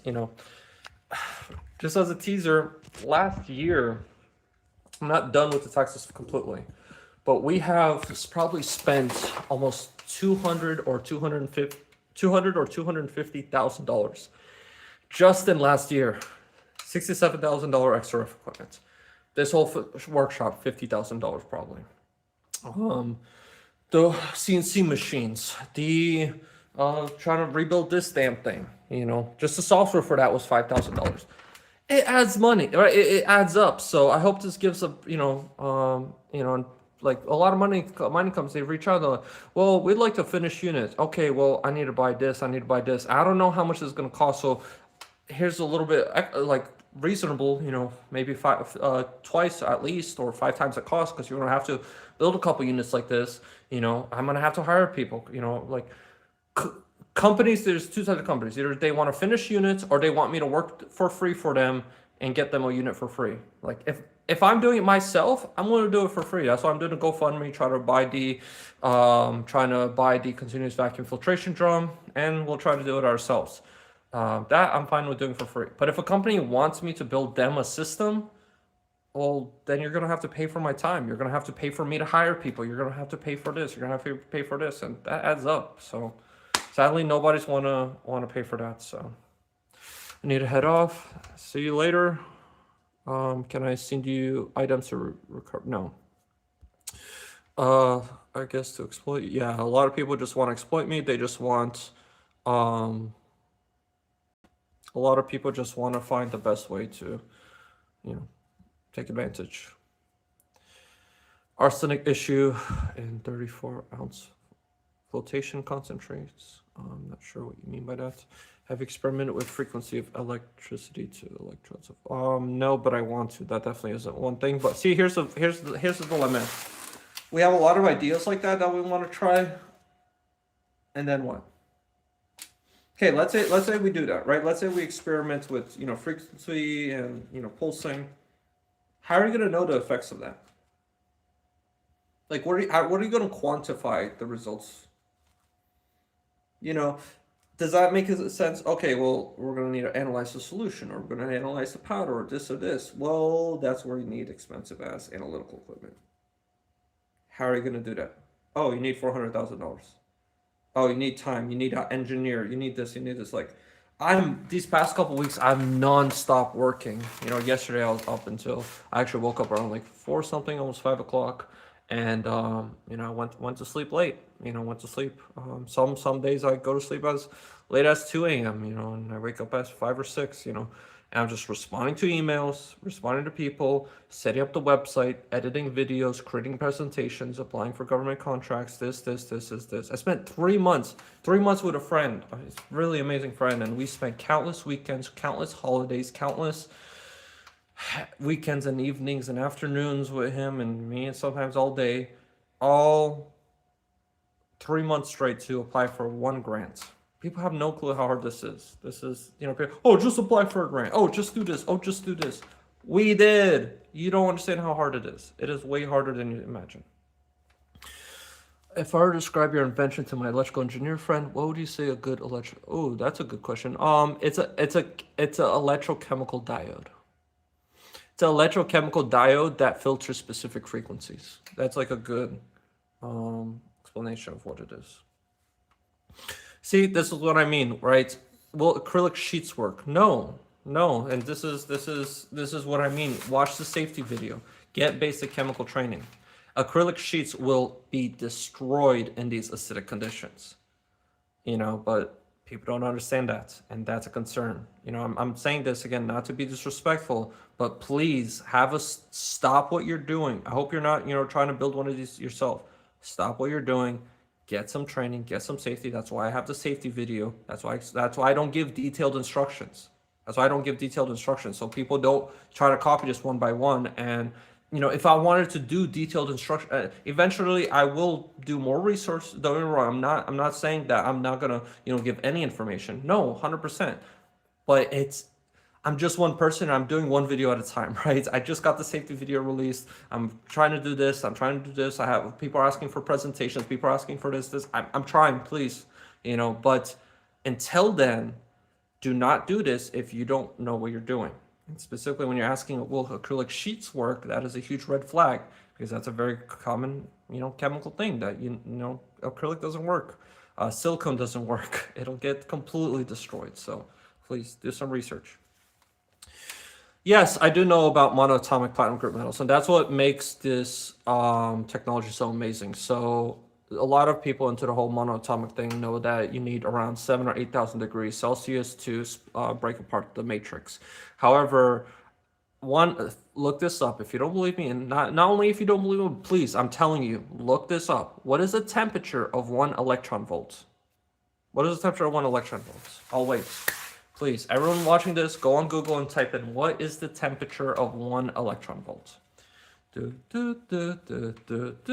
All right, I'll give you the answer. It is over 11,000 degrees Celsius. I think it's 11,600 Kelvin. So that's over 20,000 degrees Fahrenheit. 1 volt. So if you're running electrolysis at a couple volts, and specifically if you're creating an oxidizing redox potential, ORP level, of 1.5 volts, which is what I have, over 1.5 volts actually. I think it's 1.65, could be higher, but I'd say at least 1.5, which is sufficient enough to dissolve rhodium, iridium, gold, all the platinum group metals. If you have that potential, you are having a electro voltage potential at around 16 or 17,000 degrees, all directly with electricity, with a couple volts. I hope that gives a perspective of why, I'll make a video about this, about plasma technologies, and why I do not like plasma technologies. But you can do a lot of things that plasma can with electrolysis, and then with ion exchange membrane electrolysis, you can do it completely controlled. So yeah, I hope that just gives people different perspectives. Do you have the tools? Recovery equals AU gold, which you can sell to finance. People don't understand. In order to extract enough gold and silver to make money, you need to process tons of material. So it's not. I mean, that's why we're trying to raise the vacuum filtration drum. Little by little, I'm trying to raise the monies to scale up to that point. It requires money to get to that point in order to be able to get tons, in order to then process material and be able to make decent money. What about working with a university? I've already tried. Universities, they say outright, I need to be a student to work with them. They want control. They want two things. They fundamentally want control, and secondly, they don't want to, some random kid came in with the technology and just outsmarted them. Like, you don't understand. I have professors. I have, very high people who reach out to me, and when I say professional, I don't mean those actively working, but like retired professors that see my videos, industry leaders in electrical. They see that like, this is really amazing work you're doing. Like, this is leading edge stuff. There is no, so for a university to like bring me in, like I just in their perspective, they find it as very disrespectful. They find it as very it makes them look bad, right? So end of the day, like I said, they literally told me outright that I need to be a student in order to work with them. It's sad. It's depressing. I'd love to work with the Colorado School of Mines. They have some amazing studies that I always cite, and I love their work. But I call, I send emails, I call, I send emails, and they just ignore. Hello, Mark. Can you leach rare earths from coal? Yes, I can. Wow, you can extract monatomic elements from seawater using lye, but can't separate gold. What? What are you talking about? I don't know where you got lye. Or caustic soda. How about separating gold from silver? And what are you talking about? I don't understand what you're asking. Scaling is tough. I'm interested in experimentation as you release more info. Well, like I said, watch the safety video first if you're willing to experiment, because there's a lot of dangerous to this. You need to, I made a video of, oh, are you want to pay $5,000 for Semtech? Oh no, that's too expensive. Like, okay, fine, fair, but hold up. Do you understand how much it costs to get into this? Analytical equipment, $67,000. Fume hood, couple $1,000. Processing material just to crush up the rocks and e-waste, couple $1,000, even from China. It adds up. Lab space, right? So on and so forth, so on and so forth. Safety equipment, PPE, right? Like, do you understand how much this costs?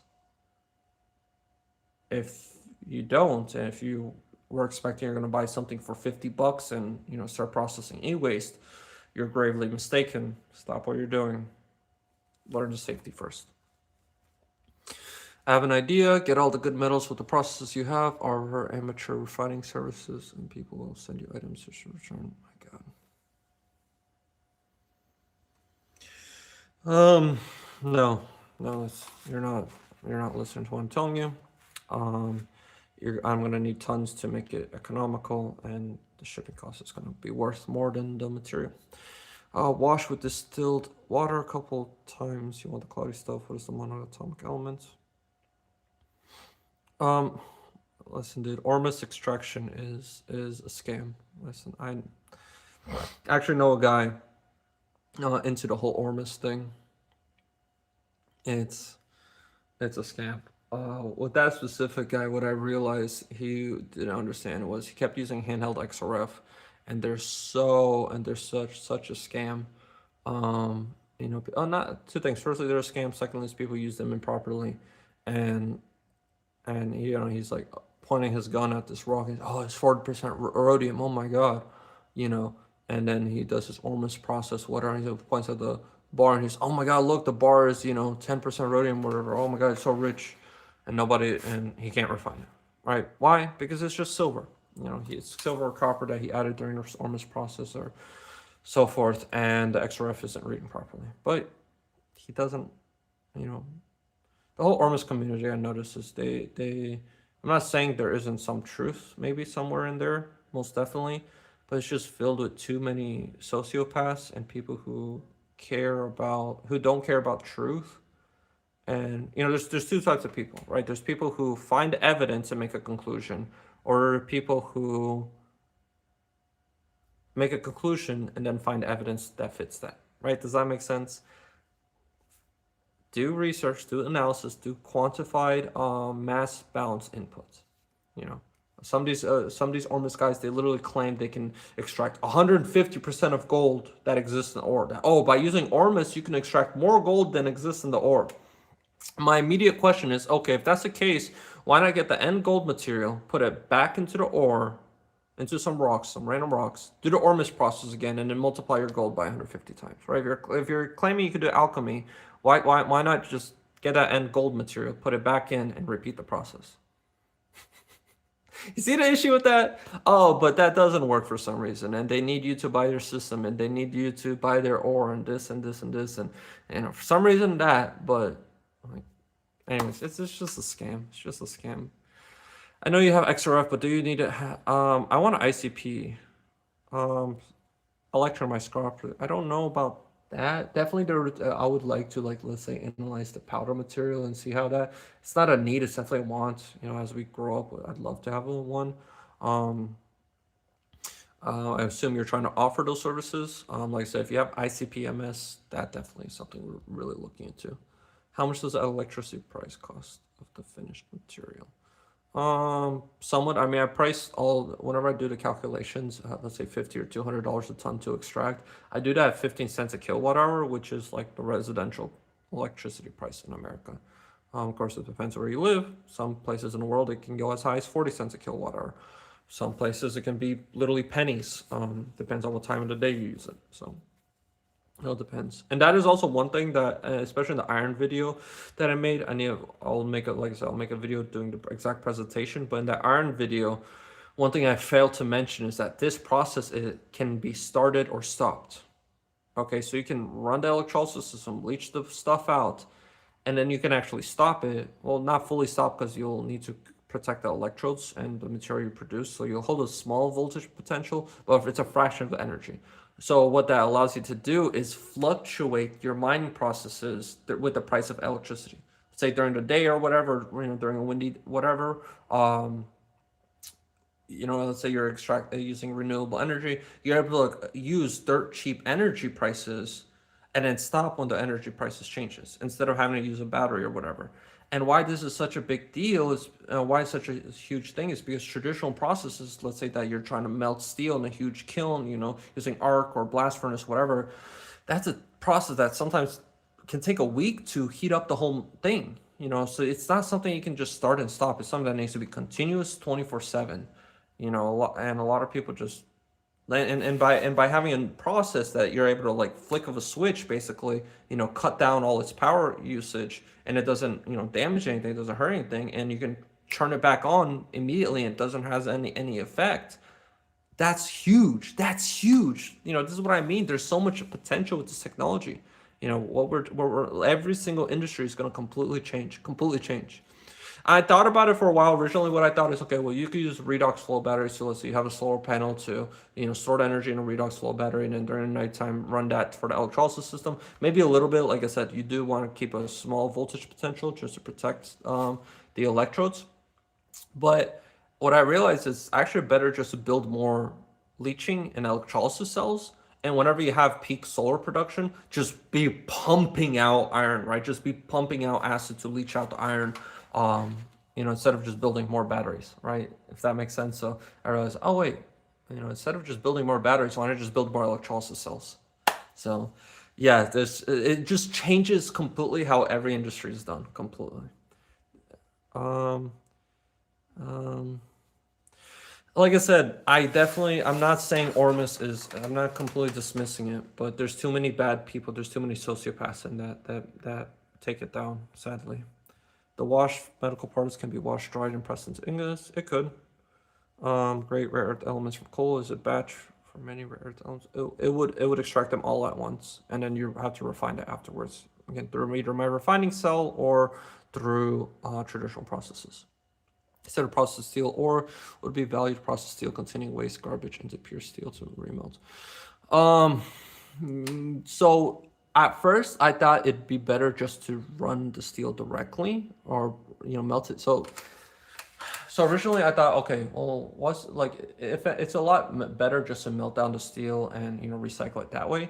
But one individual brought up really, really well that actually, and this is something I learned because I'm not I don't run a steel company. So a comment brought up was that it's actually problematic to use recycled steel directly because there's going to be contaminants and it builds up and it builds up and it builds up.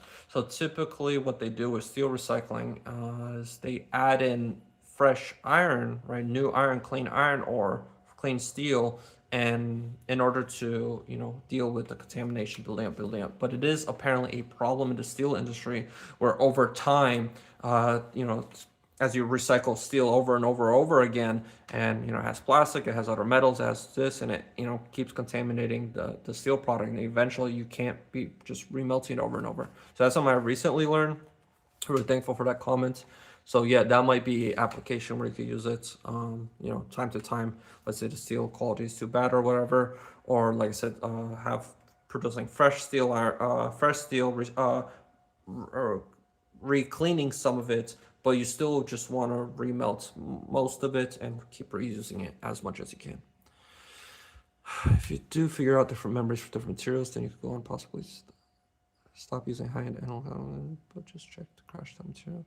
You can, but how am I able to get to that point without having high-end analytical equipment, right? It's you know, I remember the first time we produced our first powder, and we're like, and I did a stainless chloride test. I'm great. There's platinum group metals in there. Which ones? How many? You know, I tried refining it, following steps, and I'm like, okay, this isn't working. Do I know if I'm messing up? Do I know if it's a process that's wrong? Do I like what if I'm well, like why isn't it being reduced? You know, is it just because there's no palladium? Is it because there's instead of palladium there's platinum in that stainless chloride test showed? So on and so forth, so on and so forth. The first ever metal I was able to separate was rhodium, and I was actually able to separate rhodium before I was able to get pure rhodium before I got pure gold.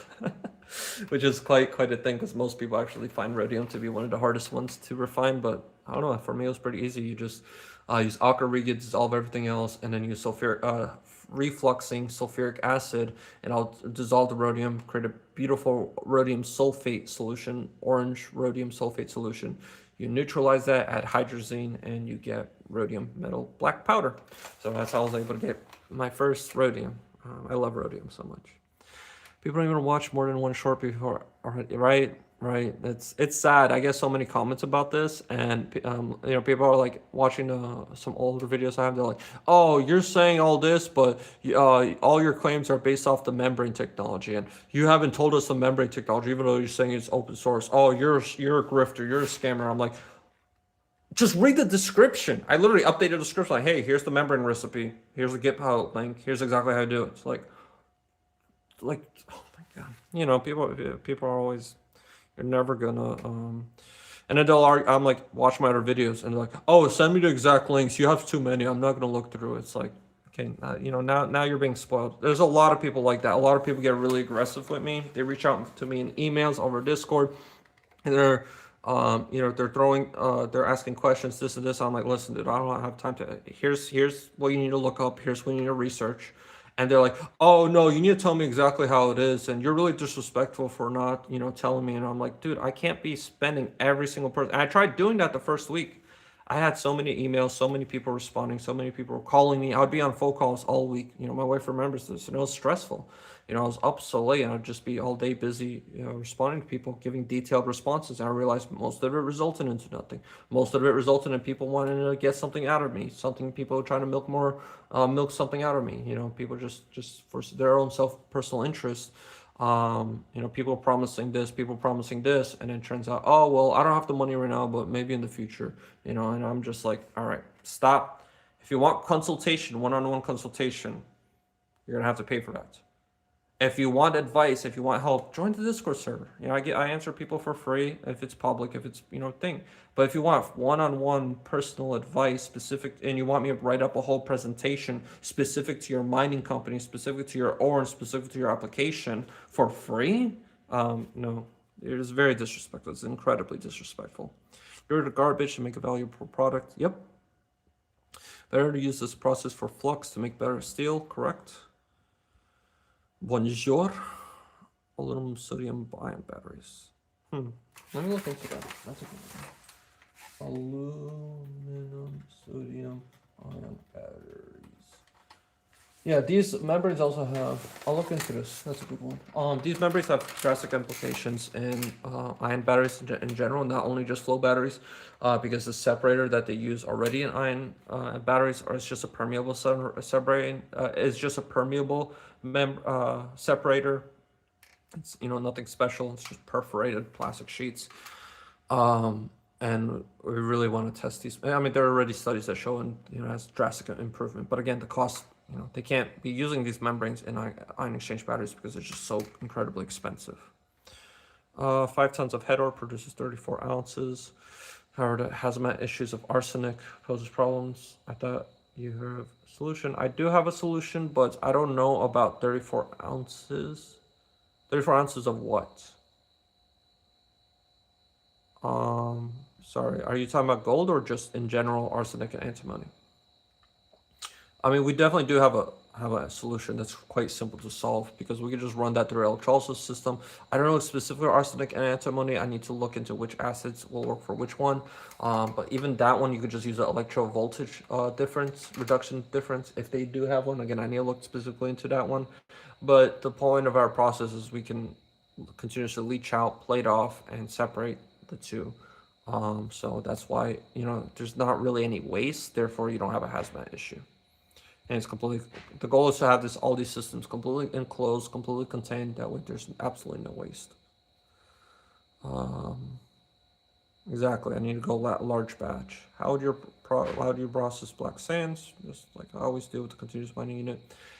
Do you use electromotive series to decide?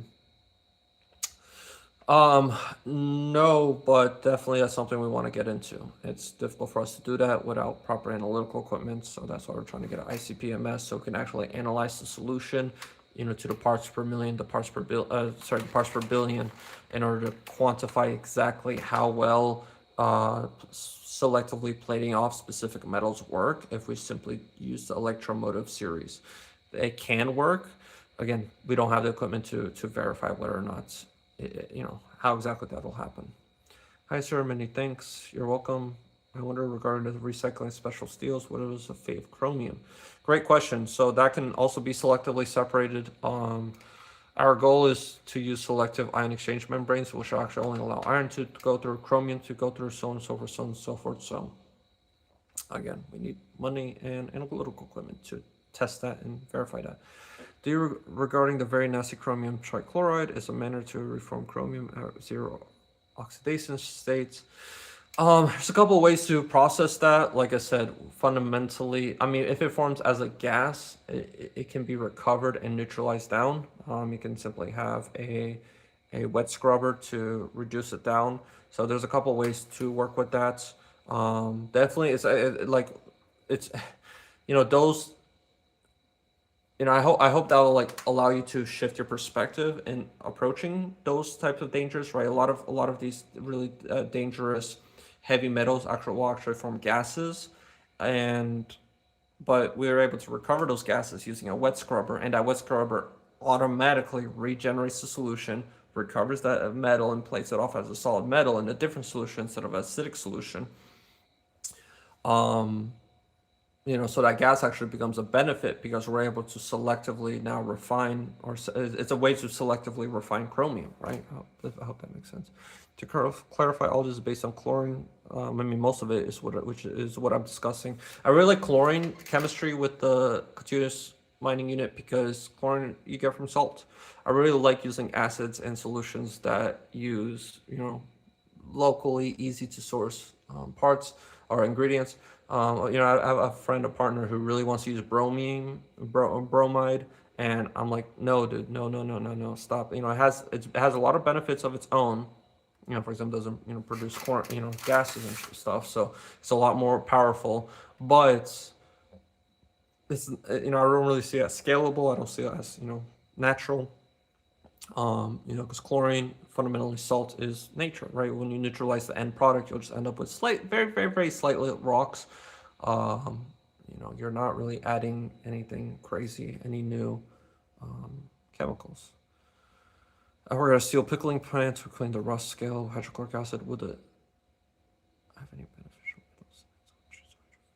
I don't know I don't know why you're saying it turns into hydrofluoric. Maybe that was a mistype. But with our electrolysis system, we can actually, that's a very good one. I'm gonna look into that. Steel plants regenerating steel. So we can, this is what I mean. Like, I think for now, the great application of this technology is to apply it in existing industry. So like your case, for example, we can actually run the setup where it'll actually plate off the steel, the rust, dissolved, because you use hydrochloric acid to clean off rust. That forms iron chloride, right? Ferric chloride. You can electrolyze that, create iron metal, and regenerate your hydrochloric acid. From chlorine gas, but use UV to regenerate that. So point is, it's a regenerative process to clean up regenerate and reuse the hydrochloric acid. Curious chemist, hello there, loving your work. He's exact. Yes, it is. It is. It is. I love it so much. Hope you're milling the samples.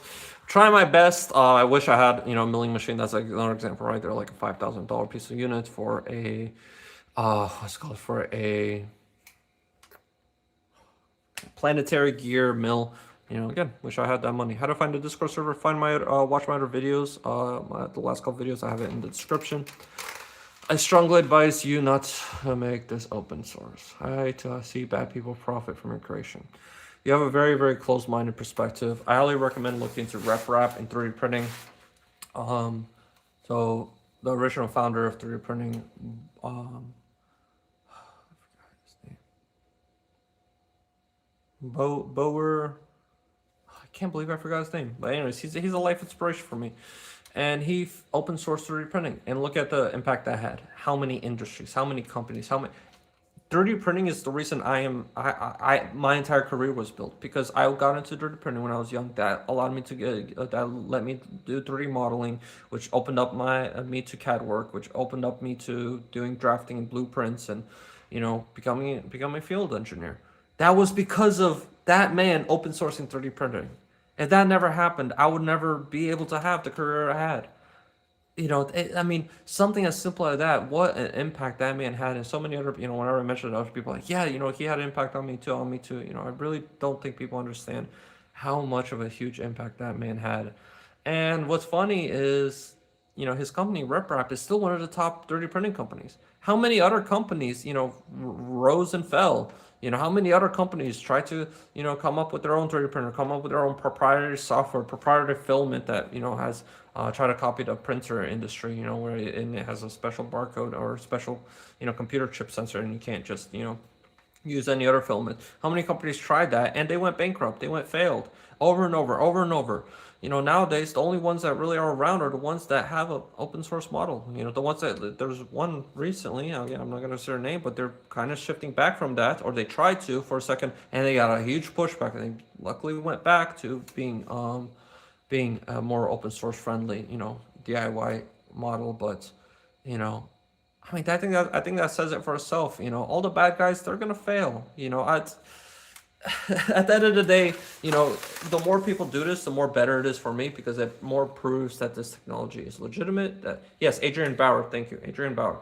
So the more people do it, the more it proves that this technology is legitimate, and the more I can go viral, the more people are going to see it, and eventually it's going to come to the point where someone important is going to see this and like, okay, cool, let's fund this, let's get this funded.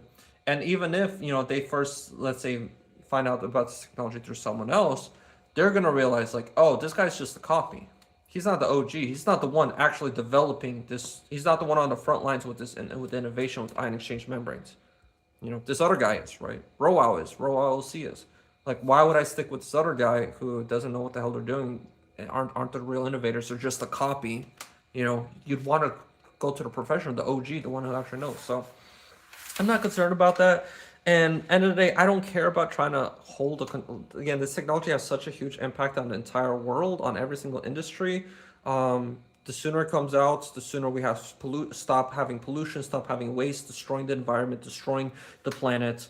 And if I can just have a small fraction of a percentage of the whole impact that this technology will have, I'm happy. I have solar panels, I have a farm, I have a wife, I don't have any debts. I don't want to, drive a Lamborghini. I don't care about being rich. I just want enough money that I can finish this research and then also move on to the next one. That's it. That's all I want, right? And that's not a lot of money I need. So, again, if this helps a lot of people, great. That's amazing. A lot of people ask me. Okay. Hello. I'm doing good. Thank you. You need a couple forks in your endeavor. One is that idiots like myself come up with 99 foot kind of situations that keep it stupid simple. Make that fun. Well, that's why when we want to scale up and create a system that it's plug and play and it's completely safe, but that requires money to mass produce. You mentioned you're a fan of chloride. Yes, the waste product from aluminum production is full of sodium hydroxide. Do you have any thoughts of dealing with red mud? I need to look more into the chemistry of that, seeing exactly the exactly what's being produced and all that. One of the things I do want to do is create a whole system that will, um, actually plate off and refine aluminum, kind of like my iron video. Do that for aluminum. It requires a couple unique things because you can't just electroplate aluminum in water. It forms aluminum hydroxide. But yeah, it's hard for me to give you detailed thoughts on the red mud. I have to look into its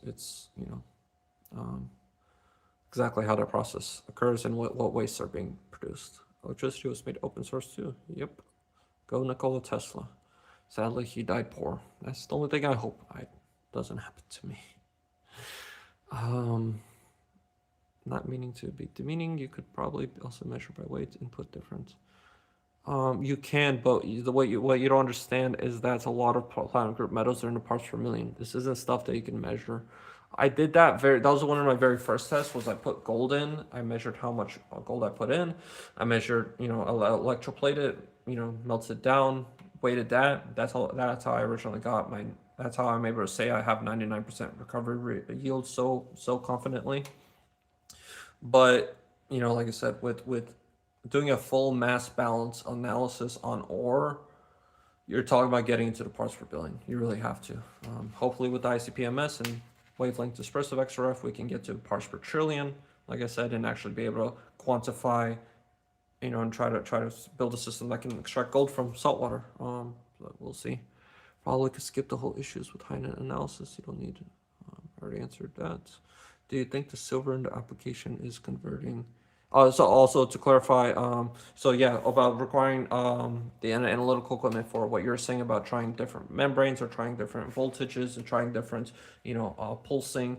Again, eventually the solution is going to get to sub parts per million, and we need to be able to quantify it at that point because if it starts contaminating or going through or whatever at other parts per million or sub parts per million, then that's definitely a let me see if I can.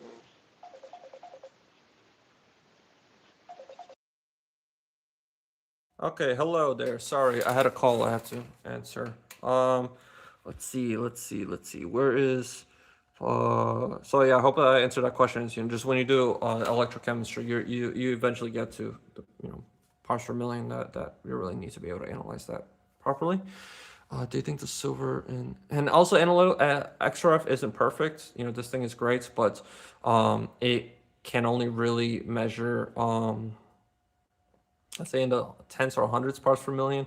I just noticed a lot of times I'll like electrolyze the solution and it'll show me there's more of something than originally was in there because the way that the matrix effect occurs in the solution, the way the electrolysis oxidizes the metal, right? There's a lot of things that messes with it that you really need ICP-MS to do this properly. Do you think the silver in the application is converting to chlorate in water cell? Yes. So I was surprised by that. I'm actually going to take a leap. I'll answer your question. So I was surprised by that when we first developed the system to finish mining unit. With the chlorine I expected that for silver or stuff we have to run a acetic acid and nitric acid solution in order to reach out the silver. And then I got the extra and I'm like, wait, why the hell is there silver in this thing?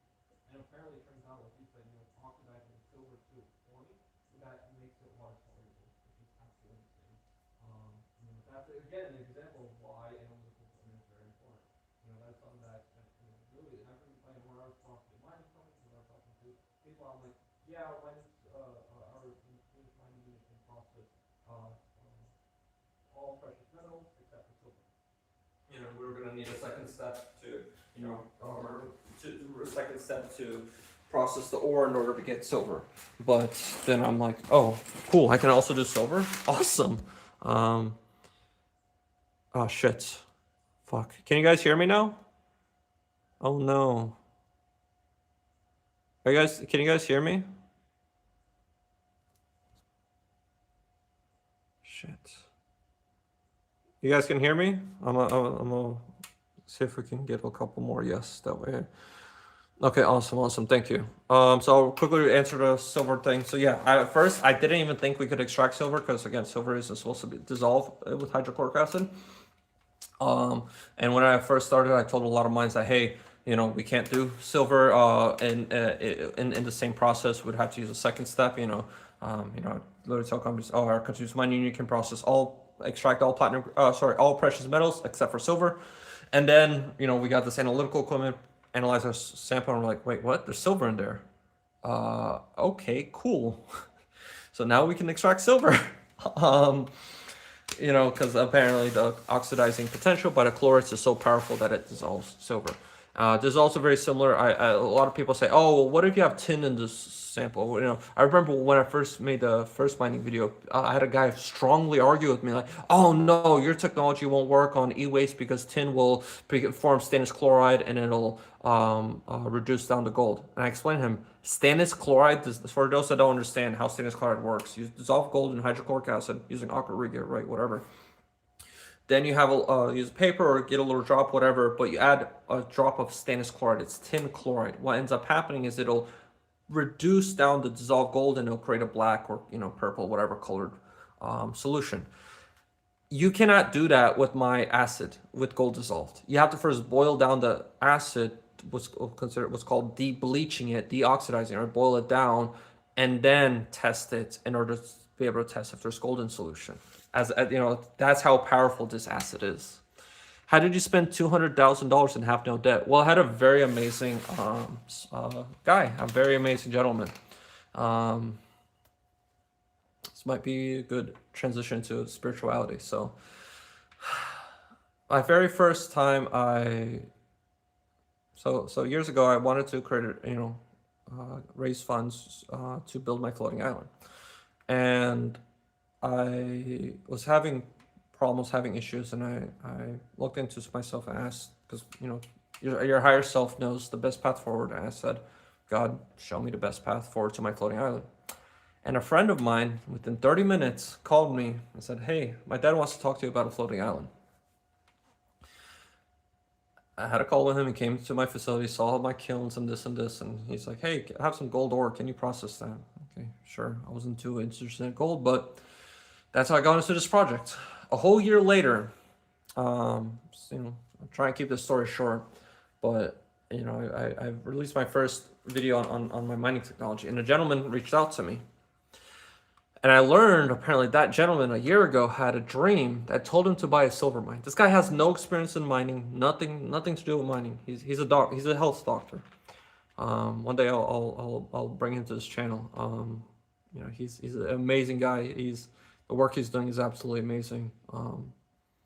Absolutely love him. Absolutely love him. I don't know if I should mention him or not. He does want me to mention him, but I don't know. I want to do it a bit more proper. But yeah.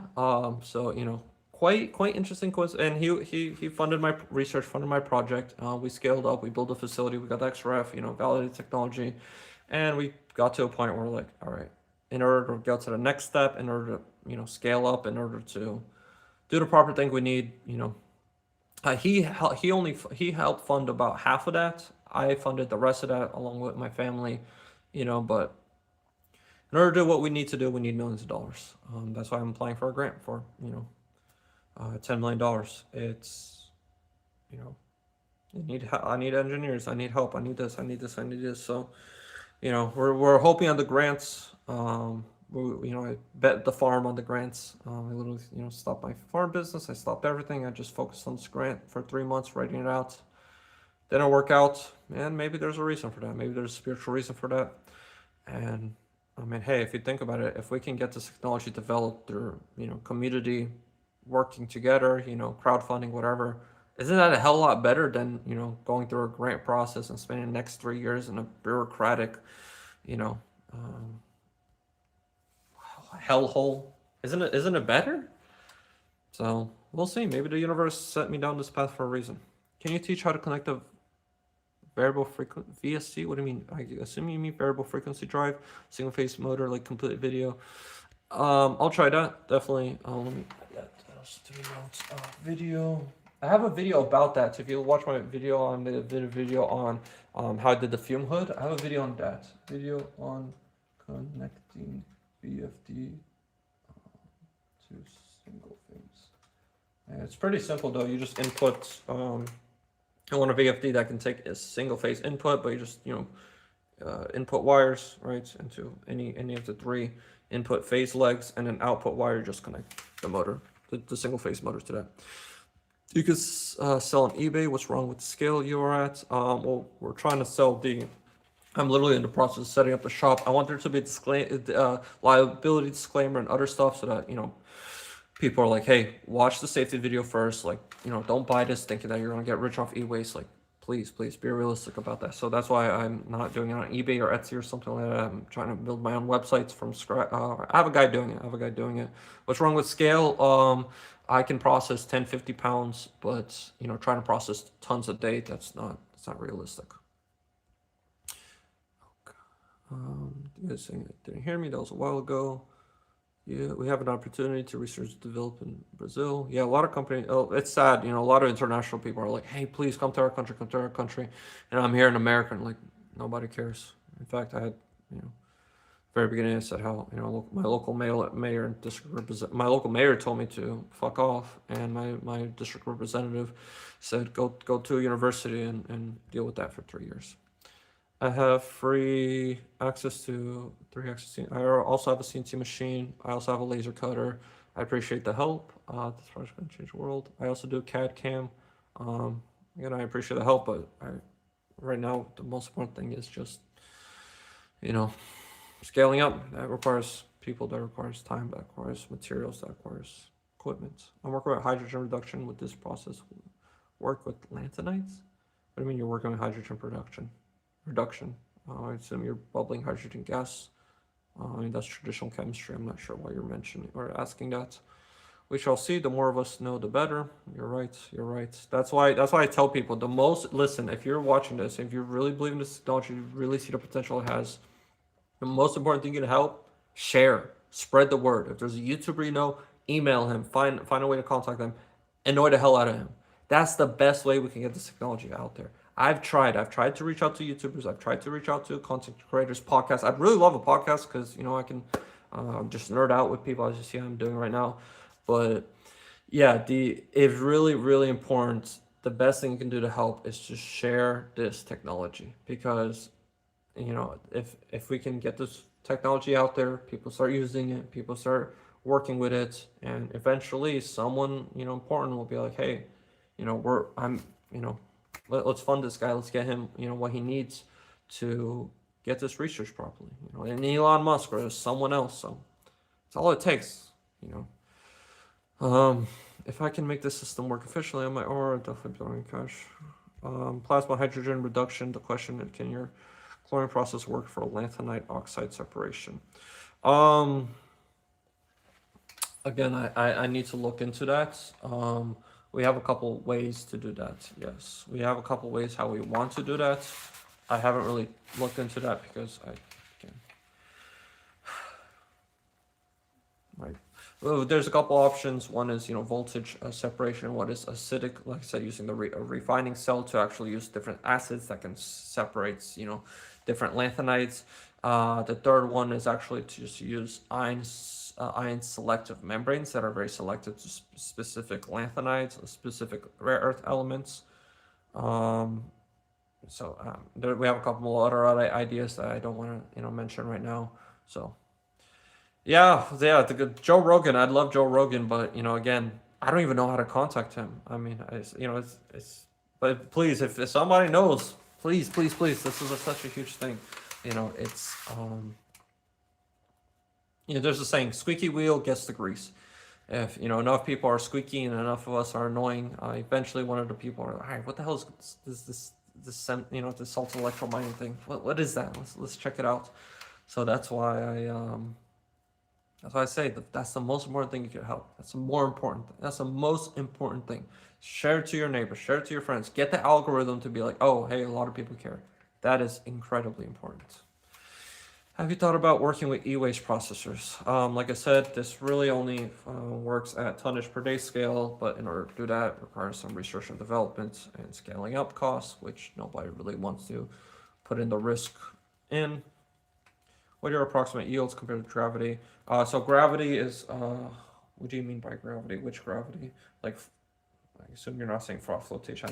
I think by gravity you mean shaker tables. Shaker tables are less than 50% efficient. There's a great study about that. You can look it up. I can't, I don't know the exact link on top of my head right now, but yeah, there's a study that shows how the lower, the lower, the the lower particle size you have, it just falls off. Because again, anyone that's worked with gold, that gold, gold when it's small enough, it floats. So it really only works with like plate, solid gold, placer gold that you actually can see it. It doesn't really work well with very very small amounts of gold. Or especially platinum group metals, which can be in the parts per million. It doesn't really. Yes, some places you can get South America can get a platinum nugget, but that's not the case in most aspects. It's very finely dispersed. Through a matrix structure.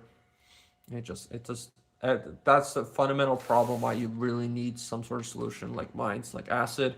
But if you use acid, then well, okay, where are you gonna buy that acid? How are you gonna ship it? How are you gonna use it? How are you gonna get rid of the waste? It's very expensive to do. Any other method that isn't direct is fundamentally more expensive and fundamentally more efficient. Chemistry fundamentally is the interaction of electrons between two molecules. If you're able to control that directly, you control electricity directly. That is the most efficient way to do anything. Electrolysis does it directly, but with an ion exchange membrane, you're able to control how that happens in order to control chemistry directly. I don't know if this makes sense. I'm just price from use. What about adding a gravity battery function? Gravity batteries suck. I don't understand what you mean. The input material does travel from base. I don't understand what you mean. Like trying to generate electricity from pumping water. There's not much. The pumping water and stuff. That's not a lot of electricity. Just learn about it from Nature Drop. Yeah, I love the guy. I hope he definitely collaborates further. What is a simple explanation of what your goal is? Simple explanation is we're trying to scale up these electrolysis units and electrolysis technology to completely change every single industry you can think of into a zero waste, zero polluting industry by mass producing these electrolysis cells, mass producing these membranes, where companies and manufacturers can have a ready-made product, and further research and develop into other applications. So there's a lot of applications with these membranes. Howdy from Texas. Don't know your name, but I had a great idea if we can get palladium. Yeah, that one was really weird. I was trying to do electrolysis on this above ground pond I have. I was trying to do a test. And I had the graphite exfoliated, so I'm like, out of curiosity, like, what is this? Let's see what's in here. Palladium was in there. Like I said, you'd be surprised. Palladium is a lot more common than you think, definitely for sure. So that was a really unique surprise. But again, what can I do with it, right? It was in the parts per million. It's a very small amount. So in order for me to like make a gram, I need to process an insane amount of water. But it is something economical to like add to, let's say, a well, a industrial size well water or something, where it can actually also electrochemically water soften, right? Separate the ions, separate the any sort of dissolved ions and any precious metals, all electrochemically. Have you done a control with XRF? Yes, I did. Like I said, so I already did. I added a control amount of gold, electrolyzed it, dissolved it, plated it out, melted it down. And that was my very first test, even before I did an XRF. Someone had tons of east waste for your process. Yeah, definitely for sure. But like I said, right now we're trying to scale up with the vacuum filtration drum, at least for us to buy and then test with that prototyping. But for sure, I mean, that's also like I had a couple e-waste companies or not small people reach out and they're like, oh, I have like 15 or 20 tons. I'm like, dude, we're gonna process that. Even if I build the pilot scale unit, we're gonna process that through in a week. And then how are you gonna get more? It's something that really needs large amounts. Ion exchange membranes permeable. Oh, my thing's falling. Ion exchange ion exchange membranes permeable to charges but not fluids. I really want to fix this. This is annoying me. Why is this not working? whatever. Permeable to charges, but not fluids. So ion exchange membranes, correct? Exactly. They're non-permeable membrane. So I don't like the term membrane because people like I get asked, okay, so what's the pore size of it? Like, there's no pore size. It's about the charge of the ion. So like I said, for example, if you want to split off sodium chloride, you get sodium hydroxide and chlorine, right? The chlorine is negatively charged, so it's attracted to the positive electrode. The sodium is positively charged, so it's attracted to the negative electrode. With a cation exchange membrane, it allows positive electrons to flow through, so it goes through. Hope that makes sense. I hope I did that right. I might have mixed up the polarities. Don't quote me on that. No, I'm a little concerned. Maybe I mixed it up, but you get the point. The point is it controls which ions, because again, you separate the sodium hydroxide from the chlorine. Without a membrane, it would just react together and cancel out your reaction. But with a membrane, you can actually keep it separate. You can have an alkaline and acidic separation. Do you know how many approximately watts per foot of membrane for complete electrolysis? You're asking the wrong question. Again, very, very concerning. Remember this very well. All electrolysis is based off amps, not volts. Okay, so if you run an electrolysis at, let's say, 1 volt and 1 amp, you're going to have the same amount of reaction occurring if you ran it at 10 volts and 1 amp. Same exact results, except a lot more waste. So whenever you ask, how much electricity needs to be, always ask in terms of amperage. The voltage will only determine, let's say you have let's say your solution isn't really conductive, or whatever, for some reason you have a resistivity issue, then yes, you'll increase your voltage. But typically you want to try to minimize your voltage, because the less voltage you have, there's obviously a minimum required voltage in order to conduct a reaction, but anything past that is just waste. And the membranes, they're approximately 100 to 200 milliamps per square centimeter. Yes, I want to make a mobile unit. That is part of the goal with the first pilot scale system, is to have a trailer with the vacuum filtration drum, electrolysis systems, solar panels or generators, whatever is needed, and have a mobile unit. Yeah, isn't it weird how palladium is like really common? So weird. Should consider using a water hammer effect. No, not water hammer. But what I use is ultrasound and just regular vibration to, fall out the powder. Do you have any specific brand of leaching vacuum? China. I forgot the manufacturer, but I already have a quote from them. Like I said, it's it's $15,000, $12,000 plus the pumps and vacuums and accessories. Over $15,000, but tariffs and shipping is what brings it up to the $25,000. I already tried reaching out to them, and that's 3 months, 1 month for lead time, 2 months to ship it out via. So if we can get it ordered as soon as possible, in 3 months, I'd have the vacuum filtration drum. I already tried reaching out to American manufacturers. There's nobody really that builds these in plastic. Everyone does this in metal.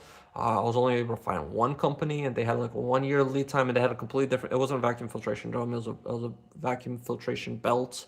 It was a much more complicated design, and they wanted like $150,000 in 1 year lead time. And again, it's not the machine I really needed. I live in the Philippines. Mayon, what is it over there? Mayon Putang or Mayon, whatever. Either or. Clean water. Yeah, it's a morning. So Mayon Puntag, if you're Bisaya. And clean water is a big problem here. You are right. Yeah. Well, for salt, just use a reverse osmosis filter. Just use that. Hello, Anthony. Here's a weird one. Is there a way to make a gas permeable membrane? Yeah, there is, but again, why? There is, and I mean, there's certain applications for that, but I don't see the purpose. The whole point, I actually like. There's you can have specific pore size to allow specific size molecules to. That's really cheap to produce. The issue is controlling charge. That is very difficult to produce, which I solved with these cheap membranes. Can I make water from contaminated water?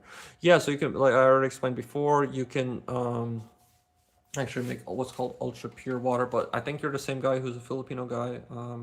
Like I said, for that, just or no, you're a different one. But yeah, you can use ion exchange membranes, separate out the dissolved ions. That will remove 99% of contaminants, and then the remaining amount you run that through what's called a ion exchange resin, which is how water softener works, and that is how ultra pure clean water is produced using ion exchange resins. What's great about ion exchange membranes is you're able to remove 99% of its resins, because resins are kind of expensive, but also with ion exchange membrane you're able to then, once those resins, because they're like a sponge, once they get saturated, you can then remove them, run them through an ion exchange electrolysis system, leach out all the dissolved ions, regenerate them, and repeat the cycle. It's also evoke the Casimir effect with proper spacing of yes, you are getting towards a very interesting thing that I call purple magic that I will not discuss more about, but hopefully I'll be able to do soon. But yes, you have a very, very great you're going towards the right direction. I'm more interested in making a red stack to generate electricity from concentrate. Brian, I'd look up reverse osmosis fuel cell. I have pounds of bullet contact, but again, then don't. If you like look at like a couple pounds isn't gonna be a lot. You're gonna get let's say you get an ounce of gold, great. You get $5,000. Is it worth? Is that worth risking your health for? Is that worth risking your like why? Why even get into that? If like you need to spend thousands of dollars worth of chemical beakers, acids, PPE, so on and so forth, a fume hood. Why get into that over processing e-waste is a hobby. It is not something people make money off. Please just do some research and realize how much really gold there is in what you're working with. Yeah, they're definitely running this electrolysis system through mining, cave water that pours out toxic heavy metal water, or mining water and so forth. Definitely would work great. Does this be typically better for concentrates and ore? No, the system is fundamentally designed to work with ore. Of course, yeah, working with concentrates is better, but you're missing a point. How are you getting that concentrate? You're probably using a shaker taper. You're probably using something else like, that has 50% recovery rates, right? It misses the other platinum group metals. So use the whole point is the continuous mining unit concentrates down with 99% recovery rates to a real concentrate powder that is 99% the original composition. And then with that, you can either use traditional processes or my other electrolysis cells to refine them better. Okay. Yes. So honestly, that's the best thing you can do is sell it on eBay. People don't like the mining. A lot of refiners, like if you sell your gold and gold jewelry and stuff, a lot of refiners they'll pay 95% of its value.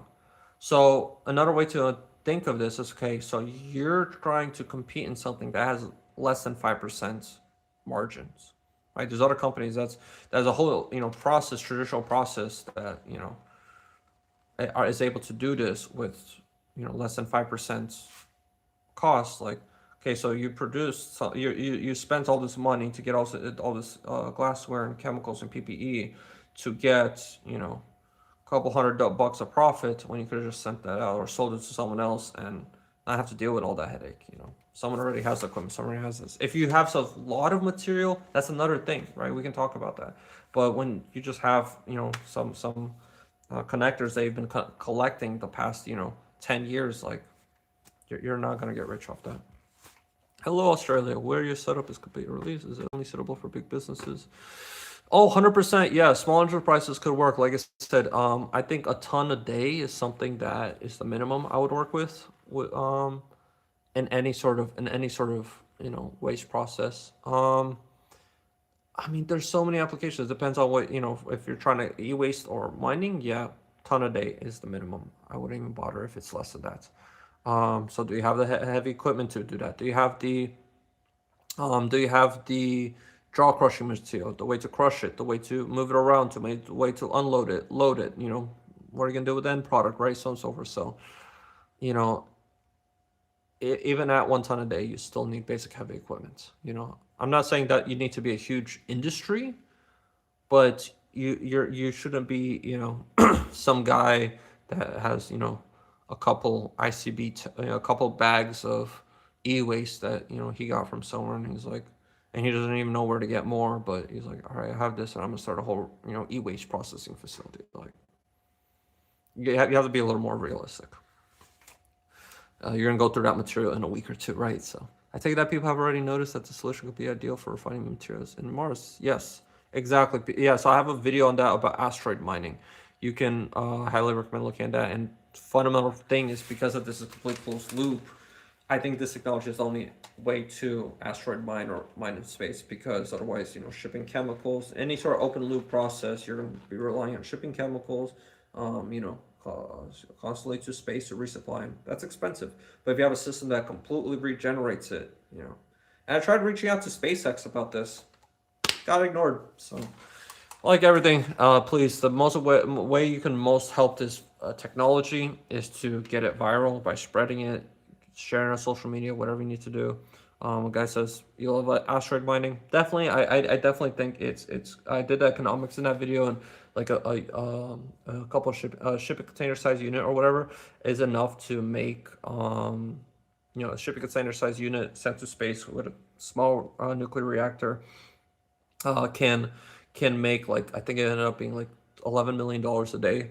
So I mean, definitely there's profit in that. But my philosophy, and there's a study by the U.S. Colorado Mines that shows that if we have a technology with 90% recovery rates, we can supply all of the industry needs of critical minerals, precious metals, etc., simply from existing mining waste, existing mining tailings, is existing industrial waste. You know, I think the you know, further priority we should do is cleaning up this planet and cleaning up the waste we're producing, rather than try to, you know, look elsewhere. I kind of don't like that mentality. You know, if we have technology like I do, that I open source with 99% recovery rates, imagine the impact that's gonna have. You know, like, you're not gonna, like, why do you care about asteroids, you know? Not saying eventually, yeah, industry's gonna grow, there's gonna be more demand for platinum group metals, and definitely if we have, you know, an unlimited supply of platinum group metals, we could do a lot of things with that. But in the meantime, like, let's focus on cleaning up the planet. Your accent fascinates you. Thank you. Yes, I did grow up here, but it is not my first language. I want to process 200 Eisenhower dollars a month. I do not. Okay. Well. Gotcha. That makes sense. You're welcome. Let me build you a supply chain. Yeah, well, I'm working on that next as demo tech. So I'm just doing things one at a time. I'm trying to set up this shop so people can buy the membranes and stuff and help support this. A lot of people ask, so it's my current priority. And then I'm gonna do other stuff. What actually gets used up? This system. Not really. There's nothing that gets used up. I mean, you put in, you know, you put in ore of feedstock material. All the metals get dissolved, plated off, and then you get output clean rocks or clean whatever. And it's safer for agricultural use than traditional agricultural soil. Because this tech be used to recover soaps. Yes. Yes, it can. Yep. Yes, it can. Yeah, so you would use an anion membrane. So let's say you have a cation anion membrane, positive, negative, you know, run through the middle. The sulfates would go to the positive side. The calcium and magnesium would go to the negative. My next logical step right now, I'm doing GoFundMe to raise $25,000 to buy the vacuum filtration drum to build that out.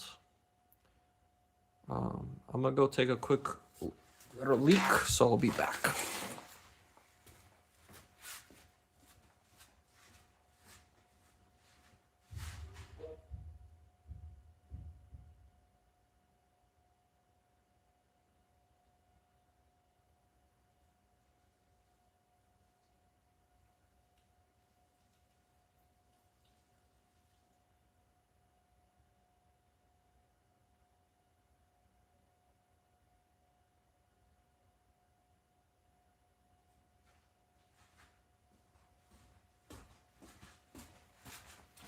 Alrighty, I am back. Are you guys able to hear me? If you can, please let me know. I am in Florida. Got to 500 million gallons of shit that is flowing into. Could the membranes be used in blood dialysis? I have no clue. Maybe, I don't know. Definitely an interesting thing to look into. I had a person earlier ask something similar. Well, let me know if you guys have any more questions. Otherwise, it's going 2.5 hours in. You know, try doing this again next week. Maybe. I'm definitely happy with how it went today. Like I said, please, the most important thing, if you're technology, every single industry will be completely changed. How everything is done. You know, waste will turn from a waste into a commodity. You know, waste will come from this thing to just get rid of, to something that you can economically recover and produce a product that is amazing for the environment. I have a video, I have an older video where I showed this leached sand, barren sand. It's just old, just regular old sand, leached through it, and then the remaining sand I let it sit out. Rain fell in, filled it up, filled with algae, filled with mosquito larvae, just absolutely thriving with life. What I realized is the same exact, what I recommend same exact process that mushrooms do with plants is what's happening with the electrochemicals cell. I really recommend looking into that. But basically, how mushrooms and plants work, they have a symbiosis where plants provide glucose, sugar to the mushrooms. The mushrooms will actually break apart the minerals and rocks and supply that to the plant. Okay. And it does that through electrochemistry, right? The sugar actually forms ATP, which actually creates electrons, that allows the fungus to electrochemically break apart the bonds of those minerals, and then if it exchanges the mineral to the plant gives it sugar, and that's how the plant is able to get the minerals it needs, and the mushrooms able to get the carbon it needs to grow. Yes, I am crowdsourcing. Have you calculated per ton?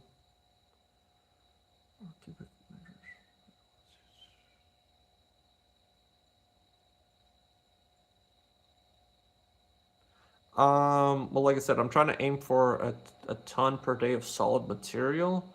That would be obviously, the slurry mix, let's say that's, 20 or 30%. Obviously, that's going to be, a bit more water that runs through it. Doesn't mean I'm going to have, tons of water. It's a closed loop process. So, I might have, less than, maybe a couple 100 gallons of water, but, it keeps going through the system over and over. It's interesting how YouTube recommended it. You're welcome. Alrighty, well, I need to get going. I'm starving. I hope my wife cooked. If you're watching this, babe, I hope you cooked something up. Yeah, let me go. Let me get going. Like I said, I'll do this next week. Again,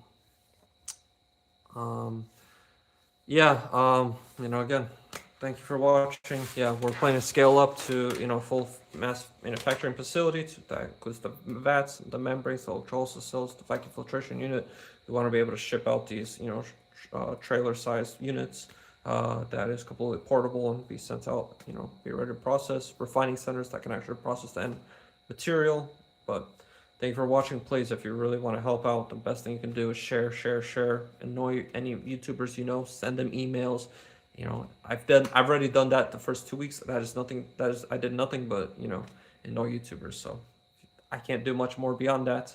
It would be incredibly amazing if you guys did that. So thank you for watching. Stay subscribed. I'll be uploading more as I can. Please watch my other videos and go to the comment description if you want to join the Discord server. Otherwise, talk to you later. I have no clue how to end this.